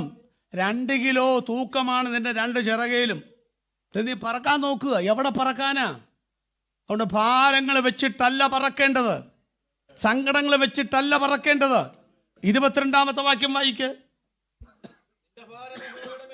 നിന്റെ ഭാരം ആദ്യം എന്ത് ചെയ്യണം? അതാണ് ഞാൻ പറയാൻ പോകുന്നത്. Cast your burden on the Lord. ഇംഗ്ലീഷിൽ കാസ്റ്റ് എന്ന് പറഞ്ഞാൽ CAST, കാസ്റ്റ് എന്നതിന് അർത്ഥം അറിയാമോ?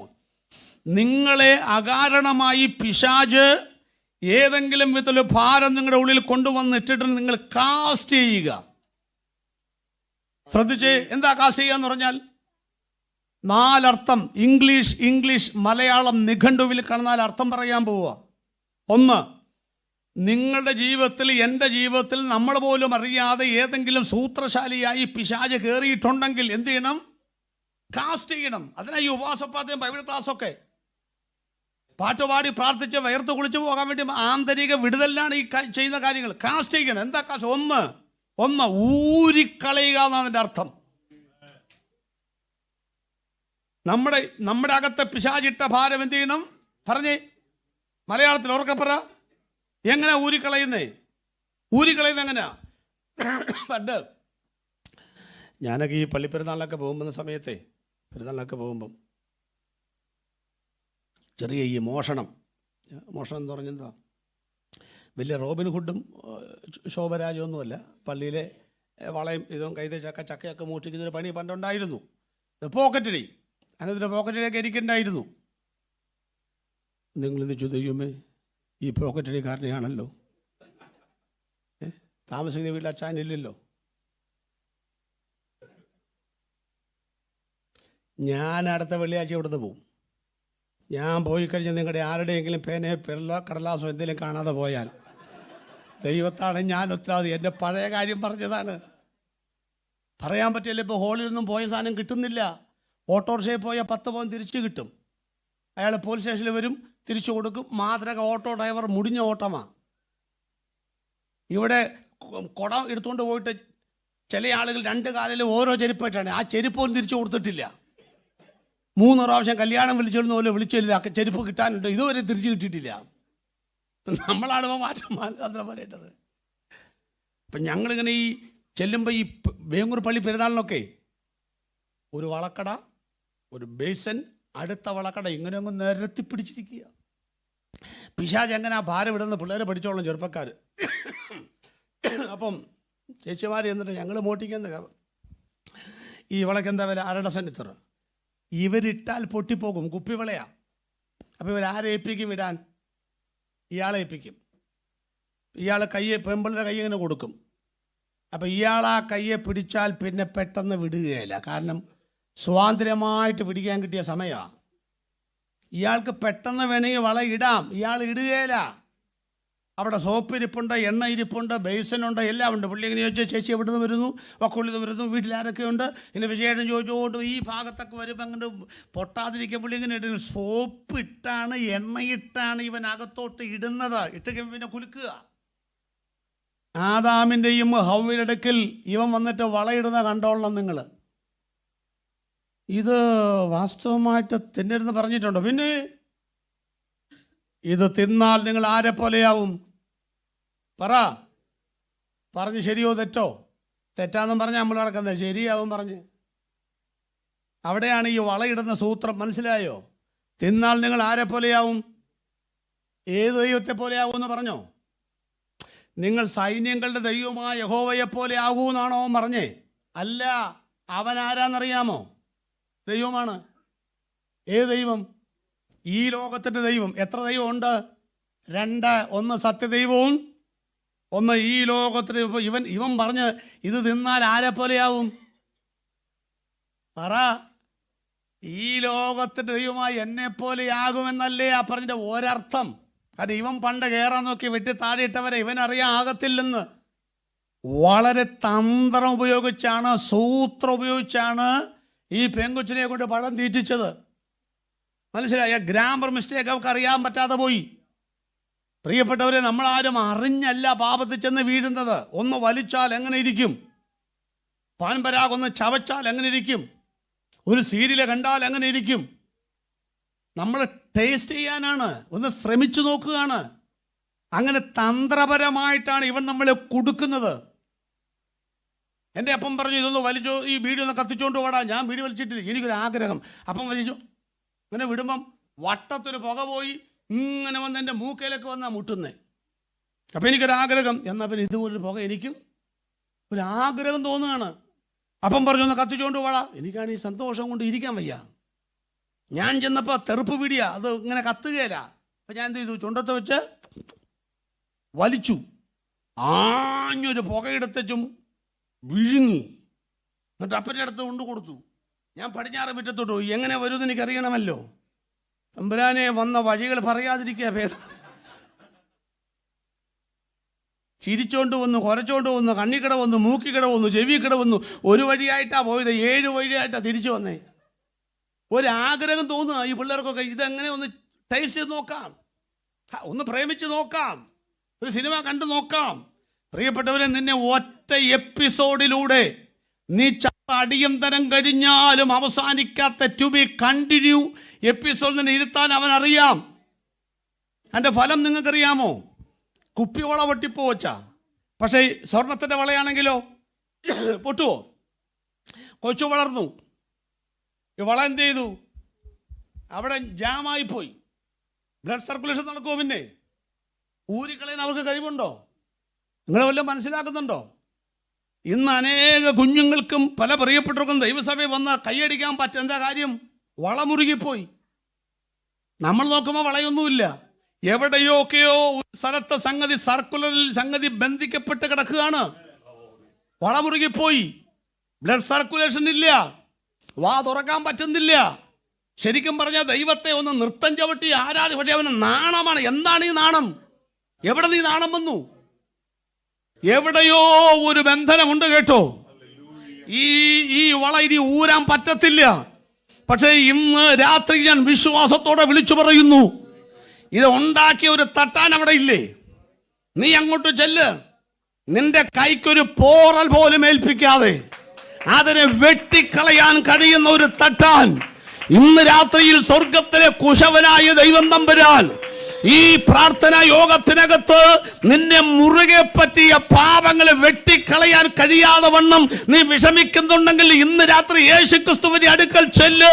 നിനക്കൊരു പോറൽ പോലും ഏൽക്കാതെ അതിനെ വെട്ടുമാറ്റി ശബ്ദത്തിലും ആത്മാവിലും നിന്നെ ആരാധിക്കത്തക്ക നിലവാരത്തിൽ നിന്നെ ആത്മീകമായി അനുഗ്രഹിക്കുവാൻ എന്റെ ദൈവത്തിന് കഴിയുമെന്ന് പറയുമ്പോൾ അത് ഏറ്റെടുക്കുന്നവരുണ്ടെങ്കിൽ ഇന്ന് രാത്രി ദൈവത്തെ സ്തുതിക്കണമെന്നോ.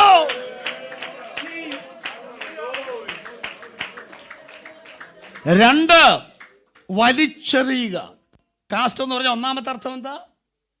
ഊരിക്കളയണം. രണ്ട്, എങ്ങനെയാ വലിച്ചെറിയുന്നേ? നമ്മുടെ വീട്ടിലുള്ള സാധനമൊക്കെ അടിച്ചു കൊടുത്ത് നമ്മുടെ നാട്ടിലൊക്കെ ആണെങ്കിൽ ദാണ്ട് ഒരു പാത്രത്തിൽ വെച്ചേക്കുന്നത് കാണാം. തിരുവാതിര കളിക്കാനാണോ? വീട്ടിലെ വേസ്റ്റ് എവിടാ എറിയുന്നേ? പിറകിൽ. ഇവിടുത്തെ കാര്യമല്ല. ഞങ്ങൾ വയറ്റിൽ താമസിച്ചുകൊണ്ടിരിക്കുമ്പം അവിടെ സ്ഥലമില്ല. രാവിലെ 5:05 ചേതക്കൻ്റെ സ്കൂട്ടറിൽ പഴകിയ മുട്ട, ഇറച്ചി, മീനൊക്കെ 50 പൈസ കൂടിനകത്തൊരു പ്രവാചനം അഴിക്കാൻ പറ്റാത്ത കടുംകെട്ടും കെട്ടി കൊണ്ടുപോവുക. പിന്നെ കുരങ്ങൻ, പിന്നെ കങ്കാരു ഒക്കെ ഇരിക്കുക. വേസ്റ്റ് ബോക്സ് ഇവിടെ നിക്ഷേപിക്കുക. ഒരൊറ്റ ഏറ്. അല്ലാതെ അവിടെ കൊണ്ടുവന്ന് മോനെ ഇതിവിടെ ഇരിക്കട്ടെ കേട്ടോ എന്ന് പറഞ്ഞ് വെച്ചേച്ച് പോവുകയാണോ? ഒറ്റ ഏറാണ്. ഞാൻ പറയുന്ന പാപത്തോട് എതിർക്കുന്നതിൽ അഡ്ജസ്റ്റ്മെന്റ് ഇല്ല. എറിയ തന്നെ വേണം. ഈ 30 വെള്ളിക്കാശ് എനിക്ക് യോഗ്യമല്ലെന്ന് കണ്ടു, അത് കറക്റ്റ്. അവൻ മത്തായി 27 എന്തോ ചെയ്തു? ആ കാശ് മേടിച്ചത് മഹാപുരോഹിതനാ തന്നത്. അവൻ്റെ അടുത്താണോ കൊണ്ടെറിഞ്ഞത്? അല്ല. സംഗതി ഇവിടെ പറഞ്ഞെങ്കിലും മഹാപുരോഹിതന് കൊടുത്ത കാശ് ആലയത്തിലെ കാശായതുകൊണ്ട് ആലയത്തിലേക്ക് അവൻ വലിച്ചെറിഞ്ഞെന്ന. അവിടം വരെ യൂത ചെയ്ത കാര്യം കറക്റ്റാ. ആ എറിഞ്ഞ ശേഷം ഒരൊറ്റ ഓട്ടം കാൽവറിയിലേക്ക് ഓടിയിരുന്നെങ്കിൽ കാൽവറിയിലെ കള്ളന് മുൻപേ ഇവൻ സ്വർഗത്തിൽ ചെന്നേനെ. അറിയാമോ? ഇന്ന് പകൽ ദൈവമക്കളുടെ കാര്യം ഓർക്കണം. ഇത് ദൈവത്തിൻ്റെ സഭയാകുന്ന ആലയമാണ്. എറിയാൻ നിങ്ങൾക്ക് മനസ്സുണ്ടെങ്കിൽ, അവനുമായി യാതൊരു കോംപ്രമൈസും ഇനി എനിക്ക് ഉണ്ടാകത്തില്ലെന്ന് പറയാൻ ചങ്കൂറ്റമുണ്ടെങ്കിൽ, പിശാചിന്റെ മുഖം നോക്കി കനത്ത ഒരു പ്രഹരമേൽപ്പിക്കുവാൻ ഒരു കയ്യടി മതിയാകുമെങ്കിൽ, നാവ് തുറന്ന് യേശുക്രിസ്തുവിന്റെ നാമത്തിൽ നീയുമായി എനിക്കൊരു കോംപ്രമൈസ് ചെയ്യാൻ പറ്റത്തില്ലെന്ന് പറയാൻ നിങ്ങൾക്കൊരു ആർജവമുണ്ടെങ്കിൽ ഇന്ന് രാത്രികാലം പറഞ്ഞോ, അവന്റെ മുഖത്തൊരു കനത്ത പ്രഹരമേൽപ്പിച്ച് വലിച്ചെറിയണം അതിനെ. നമ്പർ 3, കാസ്റ്റ് എന്ന് പറഞ്ഞാൽ ഊരിക്കളയുക. രണ്ടാമതെന്ന് പറഞ്ഞേ 3, കുടഞ്ഞെറിയുക. അർത്ഥമാ. ഒരു പാട്ട് പാടാൻ തയ്യാറായിക്കോ? മുമ്പരയ്ക്ക് നിർത്തണം നമുക്ക്. കുടഞ്ഞെറിയുക. എന്താ കുടഞ്ഞെറിയുക എന്ന് പറഞ്ഞാൽ? കുടഞ്ഞെറിയുക എങ്ങനെയാ കുടഞ്ഞെറിയുന്നത്? പൗലോസിന്റെ കയ്യിൽ ഒരു പാമ്പ് കയറിയില്ലയോ? മെലിത്ത ഇപ്പം എല്ലാം കൂടെ എങ്ങോട്ടാ പോകുന്നത്? ഇപ്പം ഇല്ലയോ? എല്ലാം മാൾട്ടയിലേക്കാണ് പോകുന്നത്. അപ്പോൾ കയറി. ഈ ജന്തുവിനെ ഇവൻ എന്തോ ചെയ്തു? എൻ്റെ ആ ശൈലി പഠിച്ചോ നിങ്ങൾ? ആര് വിറക് പെറുക്കിയാലും പാമ്പ് അവിടെ ഇരിക്കും. പൗലോസ് വിറക് പെറുക്കുന്ന കണ്ടപ്പോഴേ പാമ്പിന് മനസ്സിലായി അകത്ത് ചൂട് തട്ടുവന്ന്. നിങ്ങൾ ഓർത്തോളണം, എത്ര ഭാഷമാർ വന്നാലും എത്ര പ്രവാചകൻ വന്നാലും ആരൊക്കെ പ്രസംഗിച്ചിട്ടും ഇതുവരെ അനക്കമില്ലാത്ത പാമ്പിന് സമാനമായ പാപങ്ങൾ അറകളിൽ സൂക്ഷിച്ചു വെച്ച ആളുകളുണ്ട്. ഒരു പ്രവാചകന് പിടികൊടുക്കുകയില്ല. സ്തോത്രം. ഇതൊരു ബൈബിൾ ക്ലാസ് ആണേലും ഇന്ന് രാത്രി അവൻ പെറുക്കിക്കൊണ്ടിരിക്കുകയാണ്. നിങ്ങളുടെ അകത്ത് അടിഞ്ഞുകൂടിയ ഒരുപക്ഷെ സമയം വരുമ്പോൾ ഫണമുയർത്തുവാൻ സാധ്യതയുള്ളതിനെ അതിനെ പത്തി അടിച്ചു താഴെയിടാൻ കഴിയുന്ന കർത്താവ് ഇന്ന് പകൽ, ഇന്ന് രാത്രിയിൽ അവൻ വിറക് പെറുക്കുന്ന ദിവസമാണിന്ന്. എന്നിട്ട് തീ അങ്ങോട്ട് കത്തിച്ചെന്നല്ലേ? തീ കത്തിച്ചെന്നല്ലേ? എന്ത് മനസ്സിലായി ദൈവമക്കൾക്ക്? നമ്മൾ ഈ പാമ്പിനെ പിടിച്ച് വെള്ളത്തിലേക്കാണ് ഇടുന്നത്. ഇപ്പം ഡിസംബർ 31 പുതിയ തീരുമാനം, വെള്ളത്തിലാ. എന്താ കാര്യം? വെള്ളത്തിലേക്ക് ഇട്ടാൽ തിരിച്ചു വരത്തില്ലയോ? തിരിച്ചു വരത്തില്ലയോ? എൻ്റെ അപ്പൻ നാട് വിട്ടു പോകുന്നില്ല. എവിടെയോ ഞാൻ പറഞ്ഞു, 13 പ്രാവശ്യം നാട് വിട്ടു പോയിട്ടുണ്ട്. 13 പ്രാവശ്യം തിരിച്ചു വന്നു. എൻ്റെ അപ്പൻ നാട് വിട്ടു പോകുന്നതും പൂച്ചയെ പുഴയിൽ എറിയുന്നതും രണ്ടും ഒരുപോലെ. ഇത് തിരിച്ചു വരും.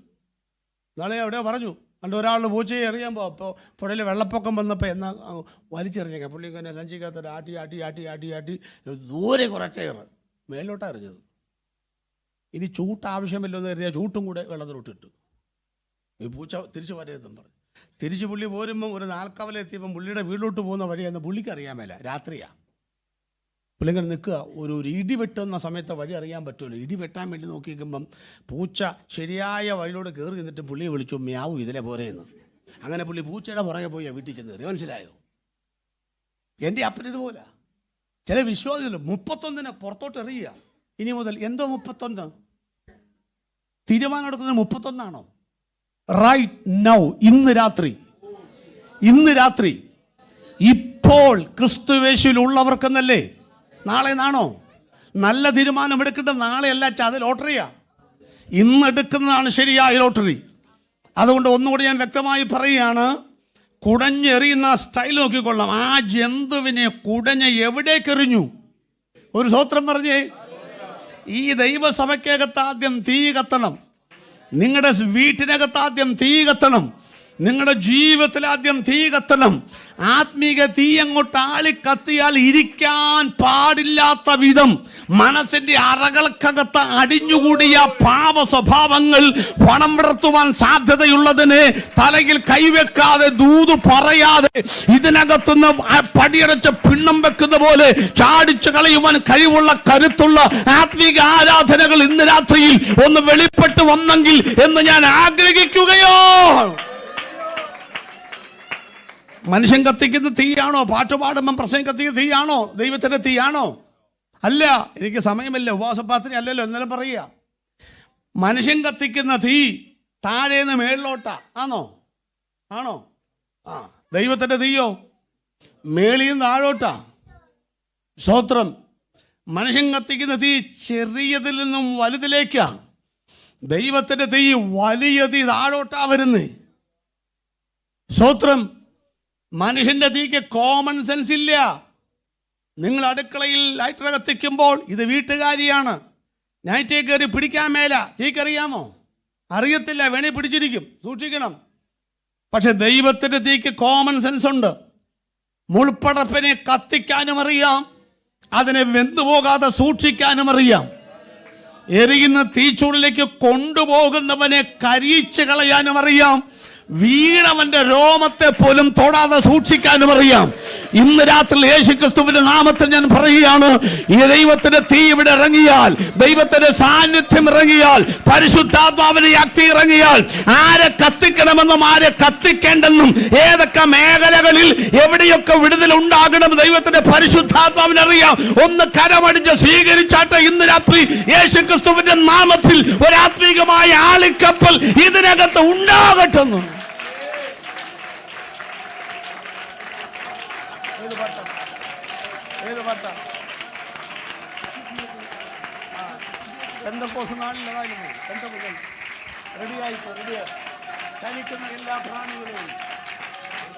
ഒരു കാര്യം കൂടെ പറഞ്ഞ് അവസാനിപ്പിക്കാൻ പോവുക. ഒന്ന് കുടഞ്ഞെറിയുക. എന്ത് കുടയുന്നേ? കെ സി ജോൺസന്റെ പ്രസംഗം കേട്ടിട്ടുണ്ടോ? പണ്ടത്തെ പൊട്ടനെന്താ ഒന്നും കേൾക്കാൻ വയ്യാത്ത കഴുത പൊട്ടക്കണറ്റ് വീണു. എന്നാൽ പിന്നെ ജീവനോടെ മൂടിയേക്കാമെന്ന് കരുതി എന്ത് ചെയ്തു? അതിനെ മണ്ണിട്ട് മൂടുന്നു. പവർ വിഷനിൽ വരുന്ന കാര്യമാണ് വന്നിട്ടുള്ള. അപ്പം ഈ കഴുതയിപ്പോൾ എന്ത് ചെയ്യണം? ചെവിയും കേൾക്കുകയില്ല, കണ്ണും കാണാൻ വയ്യ. ഇനി ജീവിക്കണ്ട, അതിനെ ആ പൊട്ടക്കലങ്ങ് മൂടിയേക്കാം. നിങ്ങൾ കേട്ടോളൂ ആ കഥയുടെ എന്നെ ക്ലൈമാക്സ് എന്നറിയാമോ? ഈ കഴുതയുടെ പുറത്തോട്ട് ഒരു കൊട്ട മണ്ണ് വീഴുമ്പം കഴുത എന്ത് ചെയ്യും? ഒരൊറ്റ കുടച്ചിൽ മണ്ണ് താഴോട്ട് വരും, അതിൻ്റെ പുറത്തോട്ട് കയറി വെക്കും. അങ്ങനെ വീണ മണ്ണ് മുഴുവൻ കുടഞ്ഞ് അതിനെ ചവിട്ടി അവൻ കരയിലോട്ട് കയറിപ്പോയി. ഇന്ന് രാത്രി ദൈവമക്കളെ, വേറെ ആരെയും ആശ്രയിക്കാതെ നിന്നെ ഒതുക്കുമെന്ന് വെല്ലുവിളിക്കുന്ന ആ മണ്ണിനെ ഇന്ന് ഇതിനകത്തുനിന്ന് കുടയാൻ മനസ്സ് വെച്ചാൽ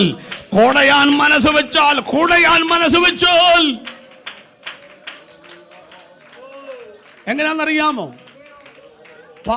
ഒരാളിങ്ങനെ കിടക്കുക, ആ മുറിക്കകത്ത് നിങ്ങൾക്ക് ജീവൻ ഉണ്ടാകുവാനും രണ്ടും തമ്മിൽ വ്യത്യാസം അറിയാമോ? ജീവൻ എന്ന് പറഞ്ഞാൽ ഇപ്പം എല്ലാവർക്കും ജീവനുണ്ടല്ലോ. സാമർത്ഥ്യ ജീവൻ എന്താ? ഇങ്ങനെ എഴുതാ പോരെ? അതല്ല ജീവൻ എന്ന് പറയുന്നത്. വാതിലിനകത്തൊരു മൂർഖനും പാമ്പ് കയറി വരുന്നു, നമ്മൾ കണ്ടു. എന്തോ ചെയ്യും പറ? എന്തോ ചെയ്യും പറ? എഴുന്നേക്കാൻ വയ്യ, പാർലേശം ഒന്ന് കിടപ്പാ, കണ്ണു പിടിക്കാനല്ലാതെ വേറൊന്നും പറ്റത്തില്ല. അവനും ജീവനുണ്ട്. അവനെന്തുണ്ട്? ജീവനുണ്ട്. സഭയിൽ ഇങ്ങനെ ജീവനുള്ളവരെ പോലെ ഇരുന്നിട്ട് കാര്യമില്ല, മറിച്ച് എഴുന്നേക്കാൻ പറ്റണം, കയ്യിൽ കാണുന്ന വടിയെടുക്കാൻ പറ്റണം. അവൻ കൊത്തിയാൽ നിന്റെ കാര്യം തീരുമെന്ന് കണ്ടാൽ അവൻ്റെ തലയെ തല്ലാൻ പഠിക്കണം. ശത്രുവിൻ്റെ മേൽ അധികാരമുള്ളവരായി, പാമ്പിനെയും തേളുകളെയും ചവിട്ടുവാൻ തക്ക അധികാരമുള്ളവരായി ഇന്ന് രാത്രി സമർത്ഥമായ ജീവൻ വ്യാപരിക്കണമെന്ന്. അവസാന കാര്യം പറഞ്ഞ് അവസാനിപ്പിക്കുക. കാസ്റ്റ് എന്ന് പറഞ്ഞാൽ ഊരിക്കളയുക, പിന്നെ വലിച്ചൊരിക്കുക. മൂന്നാമത് പറഞ്ഞ് നാലാമത്തെ കാര്യം അഴിച്ചു കളയുക. എന്താണ്? അഴിച്ചു കളയണം. അപ്പൊ ആരാ കെട്ടിയത്? അഴിച്ചു കളയുക എന്ന് പറഞ്ഞാൽ ആരാ കെട്ടിയത്? പറ, ആരാ കെട്ടിയത്? നിങ്ങൾ പറ. യേശുവിനെ കെട്ടുന്ന പണിയുണ്ടോ? ഇല്ല. യേശു കല്യാണം പോലും കഴിച്ചിട്ടില്ല. പിന്നെയാണ് യേശുവിനെ കെട്ടുന്ന പണിയില്ല, യേശുവിനെ അഴിക്കുന്ന പണിയാ. ബൈബിൾ പഠിച്ചു. അപ്പൊ കെട്ടുന്ന പണി ആരുടെയാ? പിശാചിൻ്റെയാ. കണ്ടോ? വിക്കനും ചെകിടിനുമായവൻ അവൻ്റെ ചെവി തുറന്നു. അടുത്ത പതറിയാമോ? നാവിൻ്റെ കെട്ടുമഴിഞ്ഞു. നാവിനാരാ കെട്ടുന്നത്? വിക്കി വിക്കി പറയുമായിരുന്നു. ഇത് മതി എന്ന് പറഞ്ഞൊരു ബന്ധനം ഉണ്ടായിരുന്നു, അതാ യേശു പൊട്ടിച്ചത്, അതാണ് നാവിനെ തുപ്പിയത്. മനസ്സിലായോ? നിങ്ങൾ ശ്രദ്ധിച്ചേ. യേശു ക്രിസ്തു ആരെങ്കിലും കെട്ടിയിട്ടിട്ടുണ്ടോ? ഇല്ല. പിശാച് കെട്ടിയിട്ടുണ്ടോ? ഉണ്ടോന്നോ? യേശുവിൻ്റെ പ്രത്യേകത, യേശു രാവിലെ നടന്നു പോകുമ്പം ഇന്ന് ഞാൻ അവനും കെട്ടിയ 4 പേരെ അഴിക്കുന്നു പറഞ്ഞല്ല പോകുന്നത്. അജണ്ടയൊന്നും യേശുവിനില്ല. പക്ഷെ ഞാൻ വിശ്വാസത്താൽ വിളിച്ചു പറയുന്നു, യേശു പോകുന്ന വഴിയിൽ അവൻ കെട്ടപ്പെട്ടവനായി ഒരുത്തനെ കണ്ടത് ശരിയാണെങ്കിൽ ആ കെട്ടഴിക്കാതെ യേശു ഒരടി മുന്നോട്ട് പോകത്തില്ല. എന്താ കാര്യം? യോഹന്നാന്റെ ലേഖനത്തിലുണ്ട്, ദൈവപുത്രൻ പ്രത്യക്ഷനായത് പിശാചിൻ്റെ പ്രവർത്തികളെ അഴിക്കുവാനാണെന്ന് വചനത്തിലുണ്ട്. അതുകൊണ്ടാണ് എതിരെയുള്ള ഗ്രാമത്തിൽ നിങ്ങൾ ആരെ കാണും? കെട്ടപ്പെട്ട കഴുതയെ കാണും. ഇവരാരും കണ്ടിട്ടില്ല, പക്ഷെ യേശു അതിനെ കണ്ടു. പ്രിയപ്പെട്ടവരെ, യോഗത്തിന് വന്നവൻ്റെ കെട്ടും ദൈവം അഴിക്കും. ഇന്ന് രാത്രി വരാതെ വണ്ണം നിന്നെ വീട്ടിൽ ബന്ധിച്ചു വെച്ചാൽ ആ കെട്ടും യേശു അഴിക്കും. യേശു പറഞ്ഞു പോയി അഴിക്കാൻ. ഇതിൻ്റെ പുറത്ത് യേശു കയറാനുള്ളതാ. യേശു കയറാനുള്ളവനെ കെട്ടിയാൽ യേശു കെട്ട് പൊട്ടിച്ചിരിക്കും. സ്തോത്രം. അതിനേക്കാൾ എനിക്ക് ഇഷ്ടപ്പെട്ട കാര്യം പറയാം. ലാസറേ, പുള്ളി വന്ന് നിൽക്കുക. യേശു ഒന്നാമത് ആരെ സൗഖ്യമാക്കിയാൽ എവിടുന്ന് വരുന്നു? എത്ര നാളായി? ഇതൊന്നും യേശു ചോദിക്കാറില്ല. ചോദിക്കാറുണ്ടോ? പണ്ട് ഒരാൾ ടി വി ഞാൻ നോക്കുമ്പം വടി അവിടെ വെച്ചേക്കാൻ പറഞ്ഞു. വടി വെച്ചേച്ച വിളി കുറച്ചു, എവിടെ വരുന്നു? എത്ര നാളായി? എല്ലാം പറഞ്ഞു. എല്ലാം പറഞ്ഞു നടക്ക്, ഉൾനാടി തുള്ളു എന്ന് പറഞ്ഞു. പോകാൻ പറയാം. പോകാൻ നേരത്തെ ആ വടി എടുത്തുകൊണ്ട് പോകോളാൻ. വടി എടുത്തുകൊണ്ട്. അപ്പം പിന്നെ സംഗതി മനസ്സിലായില്ലോ. ഇതൊന്നും യേശു ചോദിക്കത്തില്ല. പക്ഷെ യേശു ഇവനെ കണ്ടപ്പം പറഞ്ഞു, ഞാൻ പോവത്തില്ല. കാരണം ഇവനെ കെട്ടപ്പെട്ടവനായിട്ടാ കാണുക. യേശു പറഞ്ഞു, ഇവൻ്റെ കെട്ട് അഴിപ്പീൻ. അവൻ എന്ത് ചെയ്യട്ടെ? അതിൻ്റെ അർത്ഥം വല്ലതും മനസ്സിലായോ? മരിച്ചവൻ്റെ ദേഹത്തൊരു തുണിയിടും. ഞങ്ങളുടെ നാട്ടിലൊക്കെ, നിങ്ങളുടെ നാട്ടിലിടുമോ? കട്ടിലേലും ഇടും. ഞങ്ങളുടെ നാട്ടിൽ 40 ദിവസം അല്ലേ പിന്നെ? ഞങ്ങൾ യാക്കോബായക്കാരെ പണ്ട്, ഇപ്പോഴല്ല. 40 ദിവസം ഒരു തുണിയിടും. ശ്രദ്ധിച്ചിട്ടുണ്ടോ നിങ്ങൾ? ആ 40 ദിവസം കഴിഞ്ഞ് അടിയന്തരം കഴിഞ്ഞ് ആ തുണി നിങ്ങൾക്ക് തന്നാൽ നിങ്ങൾ ചുരിദാർ അടിക്കുമോ?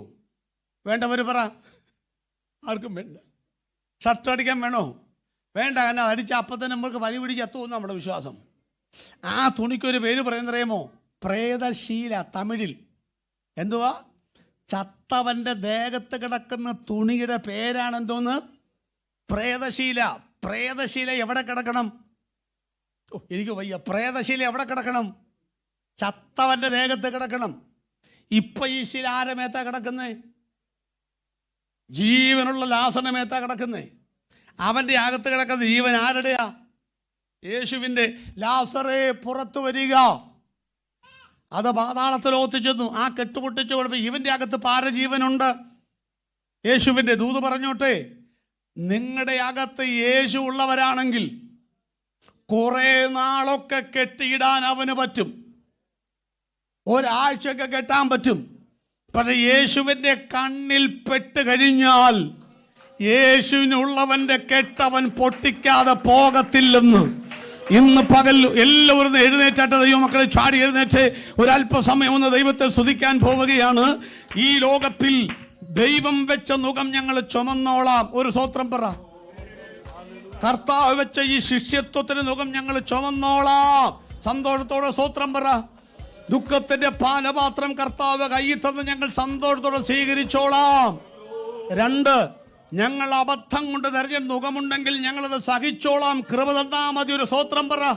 പക്ഷെ 3-മത്തത്, പിശാചേ നീ അതിക്രമിച്ച് കടന്ന് എന്നെയും എൻ്റെ കുടുംബത്തിലും കുഞ്ഞുങ്ങളുടെ സഭകളിൽ നൂഴ്ന്ന് കടന്നിട്ടുണ്ടെങ്കിൽ ഒരു കോംപ്രമൈസുമില്ല. കരമടിക്കാൻ പോവുകയാ, ഇന്ന് അതിനെ ഊരിക്കളയാൻ പോവുകയാ, അതിനെ കുടഞ്ഞെറിയാൻ പോവുകയാ, അതിനെ കെട്ടുപൊട്ടിച്ച് വിടാൻ പോവുകയാ, അതിനെ നിശ്ചയമായി അതിനെ വലിച്ചെറിയാൻ പോവുകയാ, അതിനെ അഴിച്ചു കളയാൻ പോവുകയാണ്. ഹല്ലേലൂയ.